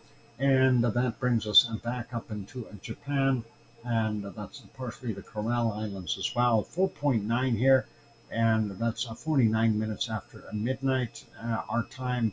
42.6 clicks down. The other one is a 4.3 from 3:28 this morning, and 81.4 clicks down for that one. Nothing in China, and we have seen this one yesterday here in Iran, and that is from 1700 yesterday, 10 clicks down. And I think that basically covers our basic of all earthquakes for today. I am going to go for a break. When we come back from the break, we'll have a quick look and see what's shaking here in Hawaii and what the fuss is all about there. Dennis, why are you complaining? And how come you want more tuna? And what happened to your bratwurst? Let's not go there. Let's leave it alone. Dennis, keep smiling, even though you only got one eye. All right. I am going to go take that break. So you good folks want to hit the like button if you haven't done so already. Also, if you have not yet subscribed to the channel, consider subscribing. And when we come back from the break, we'll cover that. What? It felt, oh, you didn't put the right condiments on there. If you load it up with sauerkraut, that keeps it in place, Dennis. You got to make sure you do that, and make sure you put the mustard and the ketchup and stuff on top of the sauerkraut so it doesn't slide so much. What do you know that tuna is high in mercury? Mercury? I didn't realize a tuna came from Mercury. All right, I'm going. Gonna have that break. Keep smiling, everyone. I'm your host, Dr. Fox2000, here in Edmonton, Alberta, Canada, and you're watching VolcanoX live stream. Here's some music. I'll be back soon. Thanks.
microphone is back on. Welcome back, everyone. I'm your host, DrFox2000. You're watching VolcanoX live stream. And of course, on the screen is our Reykjanes Peninsula. We got 3 live screens and the one archived for those who are peeking in. And thank you for the welcome backs there from John and Janice and Barbara and Sue and Dave and Kilauea getting fussy. I don't know about that, Dennis. How can you see that with only one eye? Anyway, speaking of Kilauea, let's go over to Hawaii and finish off the stuff there. Hi, Hermione. And let's see what our earthquakes are like. So, Hawaii map. Yeah, that would probably be interesting to bring up as well. But because I've got troubles with enough windows open, I'm not going to. Anyway, we see one way out here, all by its lonesome, 2.7. And that is way out there. And that's from 105 this morning, 15.9 kilometers down. Kind of strange to see that. Let's go and take a look at some of the ones in the Pahala region first. And we'll get the watered ones here first. 2.5 from 2025 yesterday. Our time, of course, take 4 hours off to get Hawaiian time. 34.3 kilometers down for that one. Next one is a 2.1 from today at 10:39. 29.3 clicks down. And then we've got 2.3. Yesterday's 2309, 33.9 kilometers down. 2.5 from 6:14 a.m. today, 30.2 kilometers down. The other one underneath it is a 1.8 from 3:40 this morning, 31.7 clicks down. 2.2 from yesterday at 23:29, 31.7 clicks down. 2.0 from yesterday at 23:28, 31 kilometers down. And zoom back out here and catch the other one over there. And that is a 1.9 from 4:35 this morning, 700 meters below sea level. And now we're getting over into our Kilauea area. And busy. A bunch of more quakes happening to the southeast this time. Last time we had the swarming over here and a minimal amount of swarming in this side, but this time it's all over here. So interesting to see that. Let's grab some of these stragglers first. And this is a 1.7, 15:02 today, 2.7 clicks down. 1.9 from 9:05 this morning, 28.6 kilometers down, a little deeper. And this one is a 1.9, 600 meters above sea level. And that's from 18:31 yesterday. This one is 1.8 from today at 4:49 a.m., 3.6 clicks down. And we're not going to go through all of these, but I certainly want to try to pick out some bigger ones. 2.4, one of the more recent ones, 15:31, 1.2 clicks down. His buddy right next door here, 2.0, 9:01 a.m., 1.1 clicks down. The other new one, 2.6 from 16:10, 1.4 kilometers down. And another 2.6 there, 6:40 a.m., 1.8 kilometers down. Larger ones, 2.5. Yesterday's 23:24, 1 kilometer down. I'm curious about this. 2.0, 58 minutes after midnight, 900 meters down. This one out here, 2.1, 7:29 a.m., 800 meters down. And that kind of makes you wonder. This one is a 1.7, 11:05 this morning, 1 kilometer above sea level. So only a couple hundred meters below the surface for that quake. This one is a 1.8, and that's 1.1 kilometers below sea level, 22:28 yesterday. And gives you a little bit of an idea what's going on there. I don't think there's anything much bigger in this batch other than the 2.6s. And there's a 2.5 there, 1940 yesterday. and 1.8 clicks down. Yes, Magpie, I heard you. I hear you, Magpie. Yes, you're right there. I see you. Well, your hind end. Quack, quack, quack. Yeah, sure. They're right outside my window. I'm sure you can hear that. Wants to talk into the microphone. Anyway, I'm going to leave that be, and with the rest of the quakes, I'm not going to worry about them. We know they're there. Hermian, good night. Take care and sleep well, and should be good. All right, let's leave Hawaii be, and we will kind of conclude our earthquakes around the world there, and that is pretty awesome. Things are shaking and moving. And yeah, noisy bird. I told the bird that. It's one of the young ones. It's one of the younger ones. One of the two. The other one is down in the tree down below. And they are getting better at flying too. I'm very impressed. Yep, and there he goes. Is flying away. That's they like your voice and respond to you, Doc. Yeah, I don't know about responding to me, but they're terrorists. They're actually not bad birds if you get to know them a little bit. We're going to windy.com, and let's see what we can find there for our SO2 around the world. And we're just going to have a brief look. Won't get too much into depth here. Quick peek at the northern hemisphere. Looks like the Arctic Ocean and that area fairly clear. Looking at the southern hemisphere, we are seeing quite a bit over here in Brazil. Likely some forest fires there. Still seeing a lot of remnants here in the southern Pacific. Likely seamount action. And we are seeing pretty normal stuff there as well from South Africa, and quite heavy here in the central, well, what do they call that? The Middle East, and it's pretty heavy there. So a real quick look though, Kamchatka Peninsula, we see most of that going out over the Aleutian Islands and heading down into the Pacific. That is from Ibiko and Chikarachi here on Permashir Island, as well as Matnovsky and Korimsky and Bezimiani and Shivalish.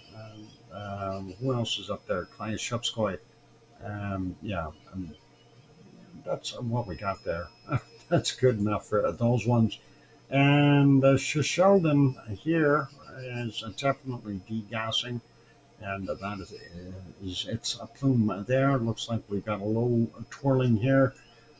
Pretty cool. And some of these spots, maybe some fires up north, and we don't know. Right now, not too much stuff burning in Alberta, so that's all good. BC has some fires up north here still around Fort Nelson. Hopefully, they'll get those under control. The rest of Canada looks pretty darn good. And that includes most of Ontario as well. Very light levels out here in Nova Scotia and Newfoundland, very clean as well. Even the eastern part of the U.S., very little as far as the SO2. The levels are fairly low, so doing all right for the most part. Just population. That's all we can say for that area. Same thing for out here in the west of California. So we see around San Francisco and Oakland, that area, as well as Los Angeles area, lots of pollution from people. And Mexico here, Popocatépetl, here in the central Mexico, as well as, of course, Mexico City with some 20 plus million people there. It's going to generate some SO2. And looking at what's happening in Central America, looks like most of that is being pushed up to the north, but not really heavy since they're a fairly low output from that.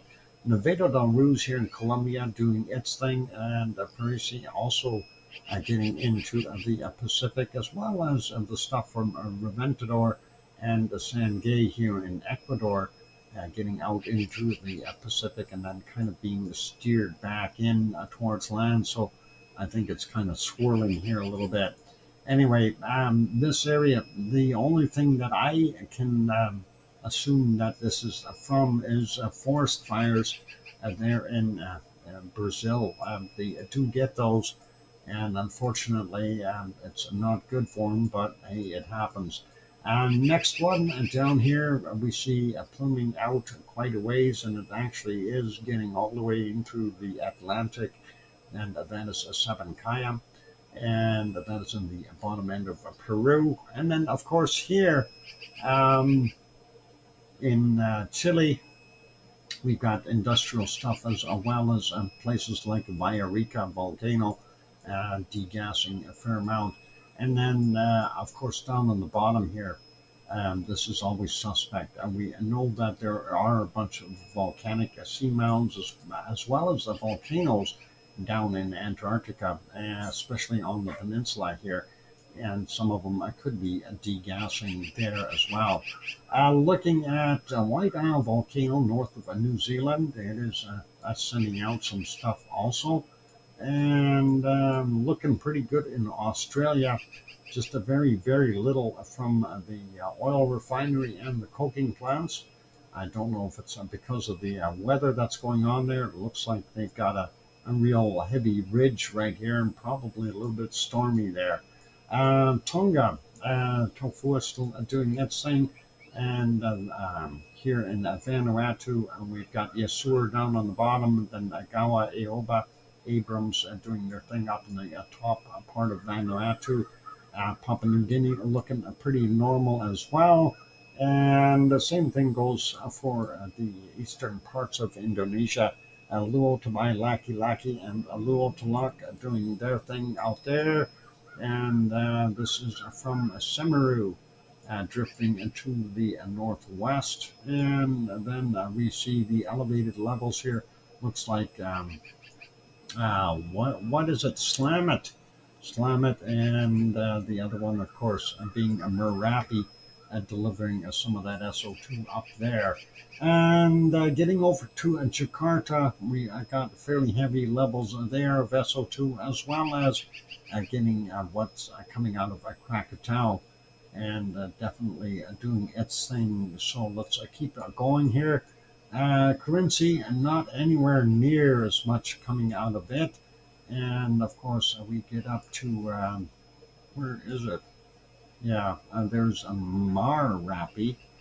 So that is right in there, kind of amongst the mess. So currency here and Marapi there, creating that. And of course, Sinbang continuing to produce SO2 over there. Kuala Lumpur and Singapore, both fairly heavy. Moving on to Halmahera Island here in Indonesia. Looks like most of it is drifting to the northeast, and that is giving the rest of the island a little bit of a breather, and unfortunately taking somebody else's island out in the process. What is it? Moratai Island, Moratai. I don't know if I said that right, but that one. Anyway, further up, we have Mayon continuing to do its thing, and Taal, as well as Manila in here, and some industrial stuff in Luzon Island in the Philippines. Our stuff from the Marianas are still doing its thing. Same with Taiwan. Suwanosi Jima has output, but not very much. And not sure how much of this is from our wonderful Semeru, but it looks like there may be something coming from further south here as well. What is it called again? I can't remember. It's Kunichio no Jima something. Hang on. Obi-Wan Kenobi. Okay, never mind. Let's skip that before Sue catches it. Semeru and not Sakurajima. Come on, I want to rename that. There she goes. Now I gotta say it. Kuchi no Irabu Ajima. There. Obi-Wan Kenobi. I can read that perfectly. Anyway, a little bit coming out of our other one here, and that is ASO. And I'm going to make that in the Mount Ruapehu soon. Okay, sir? Anyway, that's not cool there. Tokyo's level looks like it's up, but don't know if that's all Tokyo. It's maybe Asama doing something there as well with heavier levels. And then brings us back up to the Kamchatka Peninsula. Like I said before, we have that massive low there as well. So that is pretty cool. And India starting to get some light spots in here. Wow, that'll be nice if the SO2 level goes down. Those guys won't know what to do with that one. I guess the new names of volcanoes. Absolutely. We're going to rename them all kinds of things. And we're going to call this gold smelting process over here. We're going to call this the Golden Volcano. Never mind. That's not Golden Volcano. That's the gold smelting. They are digging it out of the ground from deep down. Lots of gold down there, apparently, still. And this is in the Democratic Republic of the Congo, Nyamura, Gira, Nyiragongo, and some coking plants there as well. I say we name one of the volcanoes Fred. Okay, which one? There, Dennis. And looks like we have a little bit of output and a little bit of a darker color here. So likely something coming from Erta Ale in the Identical Depression. And then, of course, we have our stuff from Saudi Arabia. And it looks like things are shifting over again. Let me just refresh that just to make sure it didn't shift too much. Okay, and there we go. And yeah, that name was over just a bit, and it gets me a little bit nervous.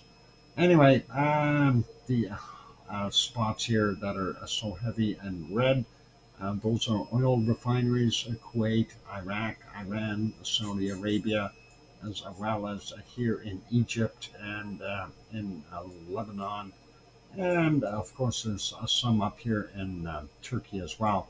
And those are the heavier levels. And that is pretty much what's causing the SO2 there. We'll check on Piggy's place. 12 just about 12.9 there. That's not so good for her. Hopefully that'll be better if the level goes down. And we see this very long plume going all the way into Libya. That is a courtesy of Mount Etna. And that is Etna right there. And then when we go up here, we see a Stromboli. Stromboli is creating a little bit of a SO2 patch itself as well. All right, looking at the rest here, Europe, not that bad all the way through. And the worst area here is Serbia and Herzegovina. Hopefully they'll get that fixed up and straightened out, not so much pollution. And yeah, Belgium and western Germany and southern Holland, a little bit of a level there, nothing too crazy. And Iceland looking pretty clean, very little degassing going on there. So that is our SO2 report for today. It's break time, so I am going to go for a break. For those good people who are here, if you haven't yet, bop that like button, give it a quick shot. Also, if you have not yet subscribed to the channel, consider subscribing. That'd be really cool. And on those friendly notes, here comes a couple of songs. And I'm going to go take a break. And keep smiling, everyone. I'll be back.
And there we go. The microphone is back on. Welcome back, everyone. I'm your host, DrFox2000, and you're watching VolcanoX live stream. Germany, oh, she's happy about the soccer win. Awesome. Hi, Yvonne Kunkel. Good to see ya. And thank you for the welcome backs there from Sue and Mars and Dave and who else? King Colin and yeah, I think that's all for now. That's all good. Anyway, yeah, nice to see you, Yvonne. And Sharon Stewart, and your comment about Burger King's burger. It's not the Impossible Burger, it's the Imposter Burger. Okay, Imposter Burger.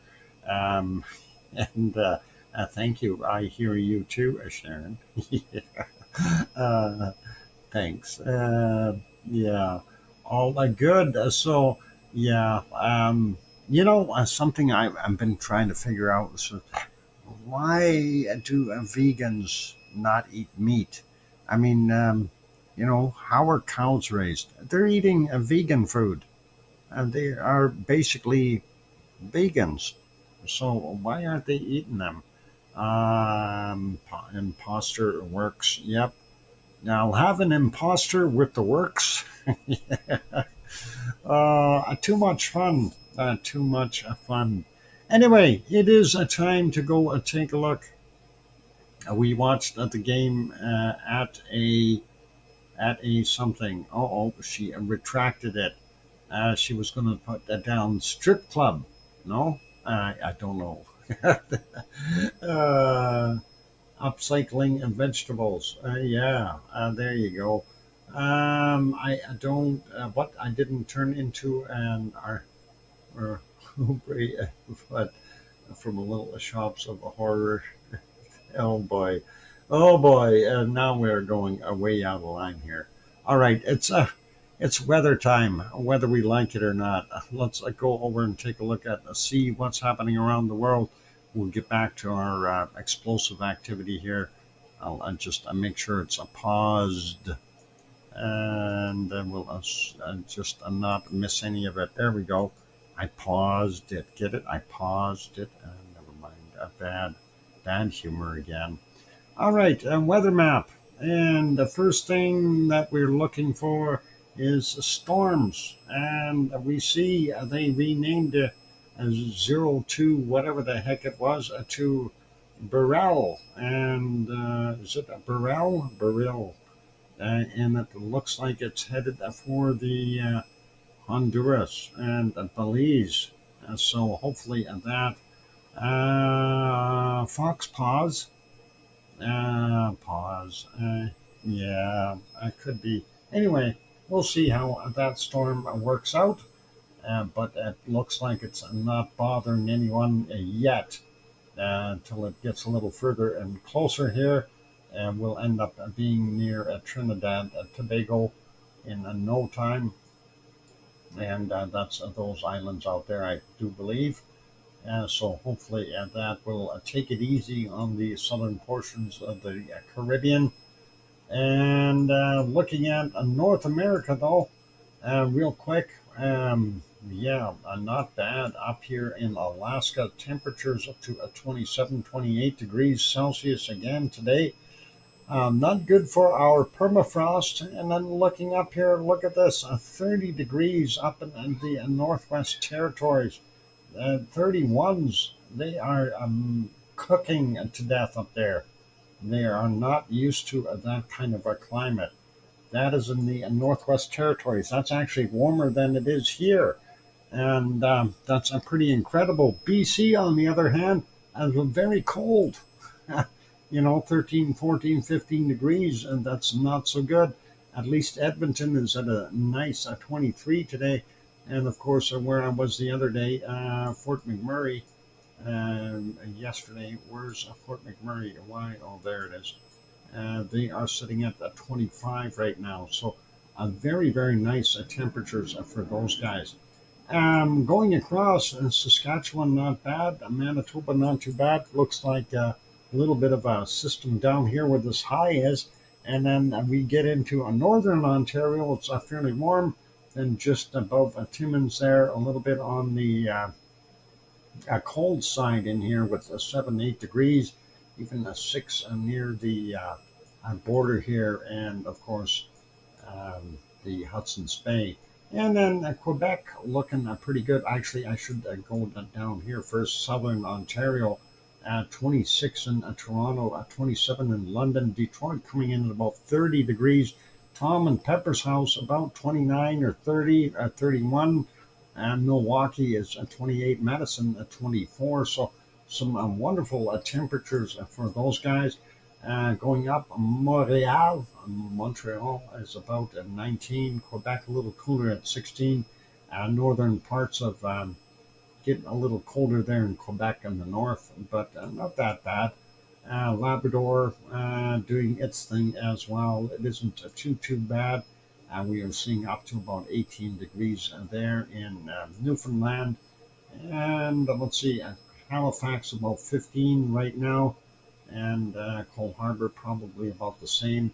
And it looks like there may be some warmer areas, about 17 or 18 in some spots there in Nova Scotia. Pardon me. Don't try to swallow and talk at the same time. It doesn't work. Boston 23 degrees, 25 in New York, 30, 31 in Philadelphia, Baltimore 31, Virginia Beach 29, 27, 28, depending on where you're pushing. And Grandma Beach House, 35 degrees. Sounds, what? LOL sounds like me or like me. Yeah, possibly. Actually, it's been I've had some really bad pollen here and up in Fort McMurray. That was really killing me. I was coughing quite a bit up there, and even I even slowed down smoking, that kind of stuff, and still very heavy. Anyway, Jacksonville 31, Miami sitting at 29, Atlanta sitting at 28, and New Orleans sitting at about 31. Let's see, Belmont, no, Houston 34, San Antonio 36.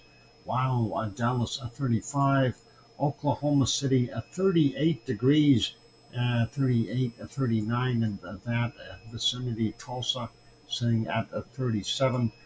Looks like they've got a little bit of a mixing going on here for two weather systems. Hopefully that won't generate anything nasty. Albuquerque, New Mexico is 33. Phoenix, Arizona, forget it. It's 43, 42, 43. That is just too hot for me. And let's see, Prescott 31, Flagstaff 28. Let's see what we got down in Mexicali, 43 down there. Las Vegas sitting at 42. And now into Death Valley, looking at 48, 49s so far. I don't see any 50s yet. I didn't check earlier, so I don't know what they are actually sitting at, but we definitely see 49s in there, and you might as well say a 50 because that is not that much of a difference, and you're not going to be able to tell the difference between a 49 and 50. It'll just be hot. That's all. Hot. You can't breathe. Anyway, let's take a look at the other areas real quick. Los Angeles at 26 degrees. Bakersfield baking at 38, 39. Fresno at 39. Let's see, San Francisco 17. The other side here in Oakland probably somewhere around 20. And then we see temperatures up to 31, 32 degrees in other places. There, right around the San Francisco Bay. Sacramento coming in at about 36. And the top end of that valley is basically Redding coming in at 37. going up. Medford at 28. Eugene is at 27. Portland sitting at 26, roasting them today. Seattle at 21, depending on where you go, up to 25 degrees in the region. Vancouver coming in at about 20, and over on the island where Bob is 21, 22 degrees, depending on where you are. So very, very warm, and we definitely see up to the 40 plus mark real quick there in Mexico as well, and very, very hot temperatures. Let's continue down here to Mexico City. And where did I go? Was there a second ago? Mexico, right there, 23, 24. And this area up to 36, 37s. So not quite as high as Death Valley, but still up there. Yucatan, not quite so warm. And we see 28 in Cancun. We see a big system sitting right here. And this is actually kind of a neat spot right there. That's where the big 65 million years ago, it went kabang right there. The Tuvalu crater is in here. That's about it, like that. So that's where it landed, roughly. And there we go, 29 in Acapulco. Further south here, pretty nominal temperatures for the Central American regions, up to 28, 29s, 30s here, 31s even in our wonderful Colombia and Venezuela as well. And 32s up here as the highest ones we see. Very nice temperatures there in Venezuela and Colombia. We are still seeing some higher temperatures there in Peru, up to 30 in some places in the jungle areas. Guayaquil coming in at 27. Lima, a lot cooler at only 16. And Paraguay, the top end, about 29 degrees. Southern side here, we're seeing anywhere from about 12 on up. And we do have some negative temperatures in the mountains there, so to be expected. Highest in Paraguay, about 18. And the lowest looks like about a 7 or 8. There was a 7 in here. So, yeah, not so warm for them. Rio de Janeiro, 24. Sao Paulo sitting at 16. Buenos Aires sitting at 8. Paysandu coming in at, where's Paysandu? There it is, at 5 degrees right now. Not so warm. Southern parts there looking very, very cold in Chile and Argentina. And we can see this cold air blasting up and getting into the South Sandwich Island region as well. Real quick, a peek over here in New Zealand, Christchurch, 6, 7 degrees, 8, 9, something like that, depending on where you're pointing your hamster. And we see some, I've seen a minus 4 in there. That's pretty chilly up in the higher elevations. There's a 2. Where was that? It was somewhere right in here. Maybe it was a +4. -2. It's still enough to get snow up in the mountains. And getting over to Wellington, we see about 12 there. Hastings is a 10, and we seen earlier was 6. It's now 7 in Taupo. So the fleas are starting to warm up. 6 there in Hamilton, and Auckland coming in at about 13 degrees. Let's leave that there. Let's go have a look over here. I'm going to zoom out real quick though. See this very sharp ridge line here. I don't know if that's going to create some more weather. That should actually warm them up a little bit on the South Island of New Zealand, the way that is pulling in. But once this moves over a little bit, then we'll see them freeze again. Hobart on Tasmania coming in at about 7. Coldest temperature there looks like about 2 in Tasmania. Going up to Melbourne, we got about 9 degrees there. Adelaide coming in at about 7 or 8. And looks like some negative temperatures. It could snow in southern parts of Australia as well. Canberra sitting at 7, and 15, 16 there in Sydney, and Brisbane sitting at 17, 18, depending on where you're peaking. And looking at about 27 for the high there in all of Australia, maybe a 28 hiding in there as well, but pretty normal, and 11 in Perth. Let's hope they warm up a little bit. Normal temperatures there in Fiji for this time of year, 25, 26. Some of the coastal areas up to 29. Maybe a little bit cooler in Vanuatu from 23 to about 27. And 20, 21, 22 there in New Caledonia. Pretty normal looking in the Solomons, and here in Papua New Guinea, and in Indonesia, of course. They get lots of rain this time of year, though. So Jakarta sitting at 25, 26, Bangkok at 26, Manila sitting at 27. And let's go up here and take a look at Kagoshima. We've got about 27 degrees for them. Beautiful day. And 25 there in Tokyo. And some of the areas here up to about 27, 28 as well in other parts of Japan. Sapporo is sitting at 24, and even up there on the northern island up to 27 degrees. Beautiful. Kamchatka Peninsula, almost completely warm. 2021, very, very warm weather for those guys. So pretty awesome. Polar bears are taking a vacation. And looking at Jakarta, 26 there. Delhi sitting at about 27, 28. We know that some of that heat is hiding there in Pakistan. That'll get back in there. It is nighttime now, so it'll warm up again in the morning. And we see up to 40 degrees there in Iran, Saudi Arabia, southern parts here, looking at 37s, 39s, Dubai at 32, and 33 in Riyadh. Let's have a quick look down south here at Cape Town, sitting at 15, and other places here, 31s, 34s, 35s, 36s.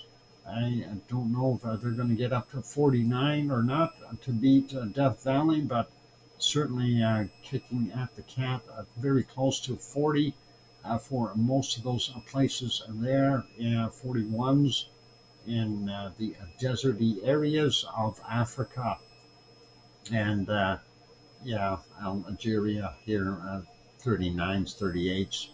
So getting warmer for those guys. And it doesn't look too bad there for Turkey. A little bit of cool stuff in the east. Malatya coming in at 22. Adana sitting at 26. Piggy's House coming in at about 26 right now, 27 thereabouts, and that is pretty warm for nighttime temperatures. 26 in Athens. Catania coming in at 26 as well. And Redanzo on the side of Mount Etna sitting at 19 degrees right now. Beautiful weather for them. Naples at 25, Rome at 25, and Milano coming in at about 22. Let's go over here and see Madrid, 18 degrees. Lisbon is 17. Aurelio's house, 17. And let's see what we got. Nantes sitting at about 15. Paris coming in at 17. And getting into Germany. Munich, 24 degrees. And let's see, 22 in Frankfurt. Cologne coming in at 19. Von Kunkel's house about 18. Brussels coming in at 17. And Amsterdam coming in at 17 as well. Berlin, 22 degrees, and about 17, 18 there in Hamburg. And Copenhagen is 16, Aarhus 16, going up to Oslo, and that is in Norway, 12 degrees. 15 in Stockholm, Helsinki, and Finland is 15. And St. Petersburg coming in at 16 right now. Let's have a look in England. Looks like the southern portions are warmer than the north for sure. And you can see that cut line and the system change in there. Anyway, we got 18 in London right now, according to that. And we see 14s, 15s along the coastline. It looks like a little cooler up in the north here. And getting into Leeds as an example, and we've got a 14 there. And then we start to see a huge drop into single digits in a lot of places in the northern parts. 11 in Glasgow, though, and Aberdeen coming in at 13. The Highlands and Scotland sitting somewhere around 7 to 9 degrees, depending on where you're pointing. And looking in Ireland, Dublin coming in at about 11 degrees. Irish Monk's House sitting at about 10 or 11 as well. Let's go up to this wonderful place. It's called Iceland. And let's see what we got. 10 degrees in Reykjavik. And Grindavik coming in at a 9. Keflavik a 9. Reykjanesbar a 9. Yarvik is a 9. The airport about 9 degrees. And that's it for our weather around the world. Let's go hunting for cold temperatures really quickly and see what we can spot as far as the coldest temps on the planet. And I don't know if I'm going to be able to see what we got here. So far, I've found a minus 85 somewhere right in here. Oh, I just seen an 86. It flashed before my eyes. Where'd it go? Minus 86. Where'd you go? You were there. Just showed it there for a second. Darn it, I hate when that happens. I want to have it on the screen. Oops, somewhere in here. There's 84, 85. And now I'm not going to be able to find it. I did see it. I did see it as I moved my thing across. 84, 85, 84. Nope, more 85s. I need to get it on the screen though. Come on, show me where you are. There's 85s in here. We had it before a second, but I hate when that happens, and then I can't ever find it again. And let's see, maybe we can spot it like this, scanning a little quicker. Oh, there it is, right there, minus 86. I knew I'd seen it. So is there minus 87 there? Minus 86, and that's a whole patch of it. And we'll go up here and see if there's anything colder. Minus 87. No, I don't think so. I'm going to be happy with a minus 86. Oh, I wouldn't be happy with a minus 86. That's too cold for me. You're welcome to it, though, and that is the cold temp for there. Let's have a look at Greenland and see how green it's turning. And let's see, a minus 8, and there's a minus 10. And let's see, do we have a minus 11 here somewhere? Come on, give me minus 11 right there in Greenland. So a minus 11, minus 10, a minus 11 there as well. So a couple of spots of a minus 11, and that is all cool. So that's good for there. Let's take a look at Canada, and see what we've got there. And hopefully we'll be able to locate something a little bit on the chilly side. Minus 3 is not going to win. A minus 4 so far. No, that's not a winner. A minus 4.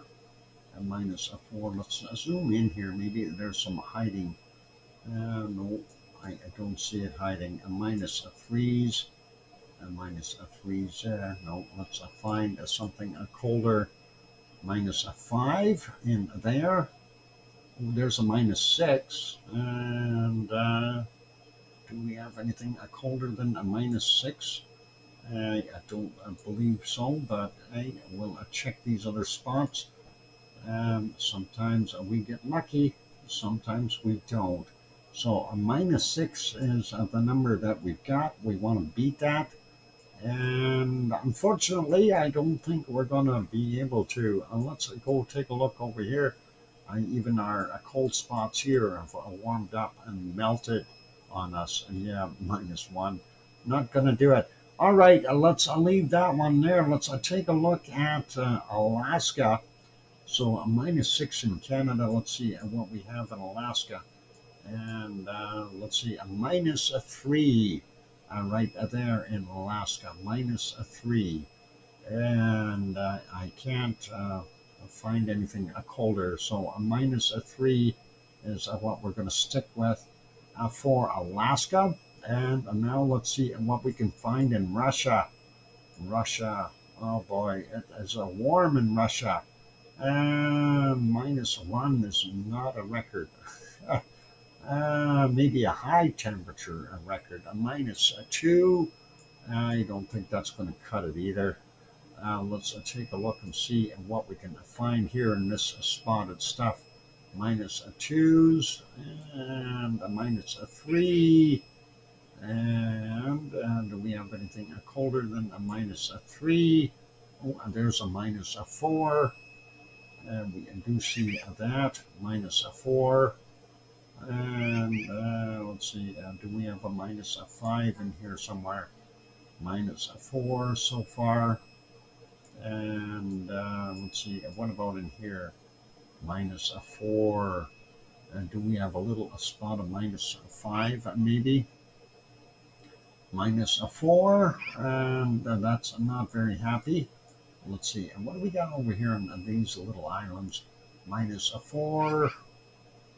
-3s and -4s. About this section here, just a peek in here, -4 so far. Not seeing any -5s yet. Unfortunately, I don't think I'm going to find any -5s in this region. -4, and yep, -3s. And let's take a look again in here. This patch is the -4 patch. Nope, not going to work. And what about up in here? Let's just double check. -4s. And that's this patch here. Goes into 3s, and there's the 4s again. And yeah, I don't see anything colder. So a -4 is about it for Russia. Yep, unless there's something hiding that I missed. I'm going to have to say -4 for Russia. And that is it for today. And hopefully I didn't get beat too badly. Yep, I am. I was leading. That's cool. That's interesting. Get it? It's cool. Cold temperature hunt. It's cool. Never mind. Bad humor.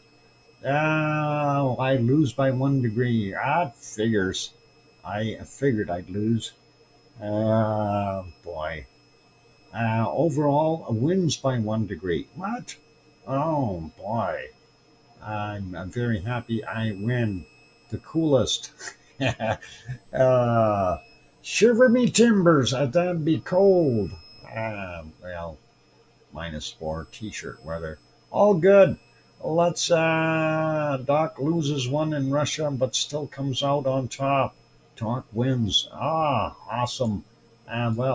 Thanks for playing, Sue, and appreciate that. And that was an honest effort. Let's get us back over to Iceland for now, and we'll continue watching the blasting stuff there. And we're going to wrap up the stream for today. Nice, chilled out, fun, Doc, or chilled out fun, yeah. Alaska saved you from a beating, Doc. Yeah, Alaska.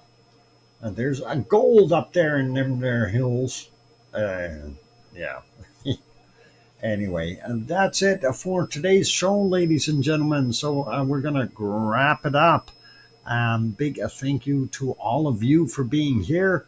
Appreciate every one of you, and thank you all for hitting those like buttons, of course. Also, thank you for being a part of the show, of course, and the wonderful Lava family. Big thank you to our moderators, Arizona Snowman and Piggy and Sue and C&D Boy and Gura and Yvonne Kunkel, if she's still here. She's probably still after party happy or after game party happening there. Anyway, hope she's doing well. And also a thank you to Siggy and Gary at 24/7 Live, VZ Strides, amongst others. And thanks, mods in general. You guys are doing an awesome job. Also, a big thank you to Lisa Lynch for throwing in that wonderful super chat, and appreciate that. That is all cool. And on those friendly notes, it's time for me to wrap it up the rest of the way. So thank you, everyone, for being here, and all awesome. And let's see, tomorrow is tomorrow is the last day of June. Actually, hang on. Before we go anywhere, I'm going to end that poll because I wanted to see what that is all about. And we have 88 votes on the poll, and we're going to end it there. And the 88 votes, of course, are going to show up on my thing. Maybe. Why is it not showing up? I ended the poll. Why did it not show? There it is. All right. So when will the next eruption happen on the Reykjans? And the looks like 30 to 60 days is where the target is. 40% of the viewers said that. Within 30 days, we had 32. Within 60 to 90 days, we had 14%. And we had longer than 90 days from now is 11%. So a little bit of a mixed bag there, but it looks like the 30 to 60 days is where 40% of you have figured that it's going to happen. And of course, I have directed the lava workers to do it on August 9th because that's my birthday, okay? That's all there's to it. It's going to happen August 9th. Count on it. It's not going to happen on my brother's birthday there, Dennis. Okay. Anyway, we'll leave it as that. So thank you, everyone, for being here. Appreciate all of you. And be good, be kind, take care of yourselves. Have yourselves a good evening, a good morning, a good day, or a good afternoon, or whatever, depending on where you are around the world. Also, if you, have a good day. And Pepper, you take it easy on Little Oink. Little Oink needs to be attended to with love and care, okay? Remember that. All right, those are the notes for today. Be good, everyone. Take care, and only one thing left to add. Please, please, tell your loved ones that you love them tonight. For tomorrow is never promised. I'm your host, DrFox2000, here in Edmonton, Alberta, Canada. We'll see everyone tomorrow. Take care, and good night, and thank you for watching VolcanoX live stream. Oink, oink.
Thank you.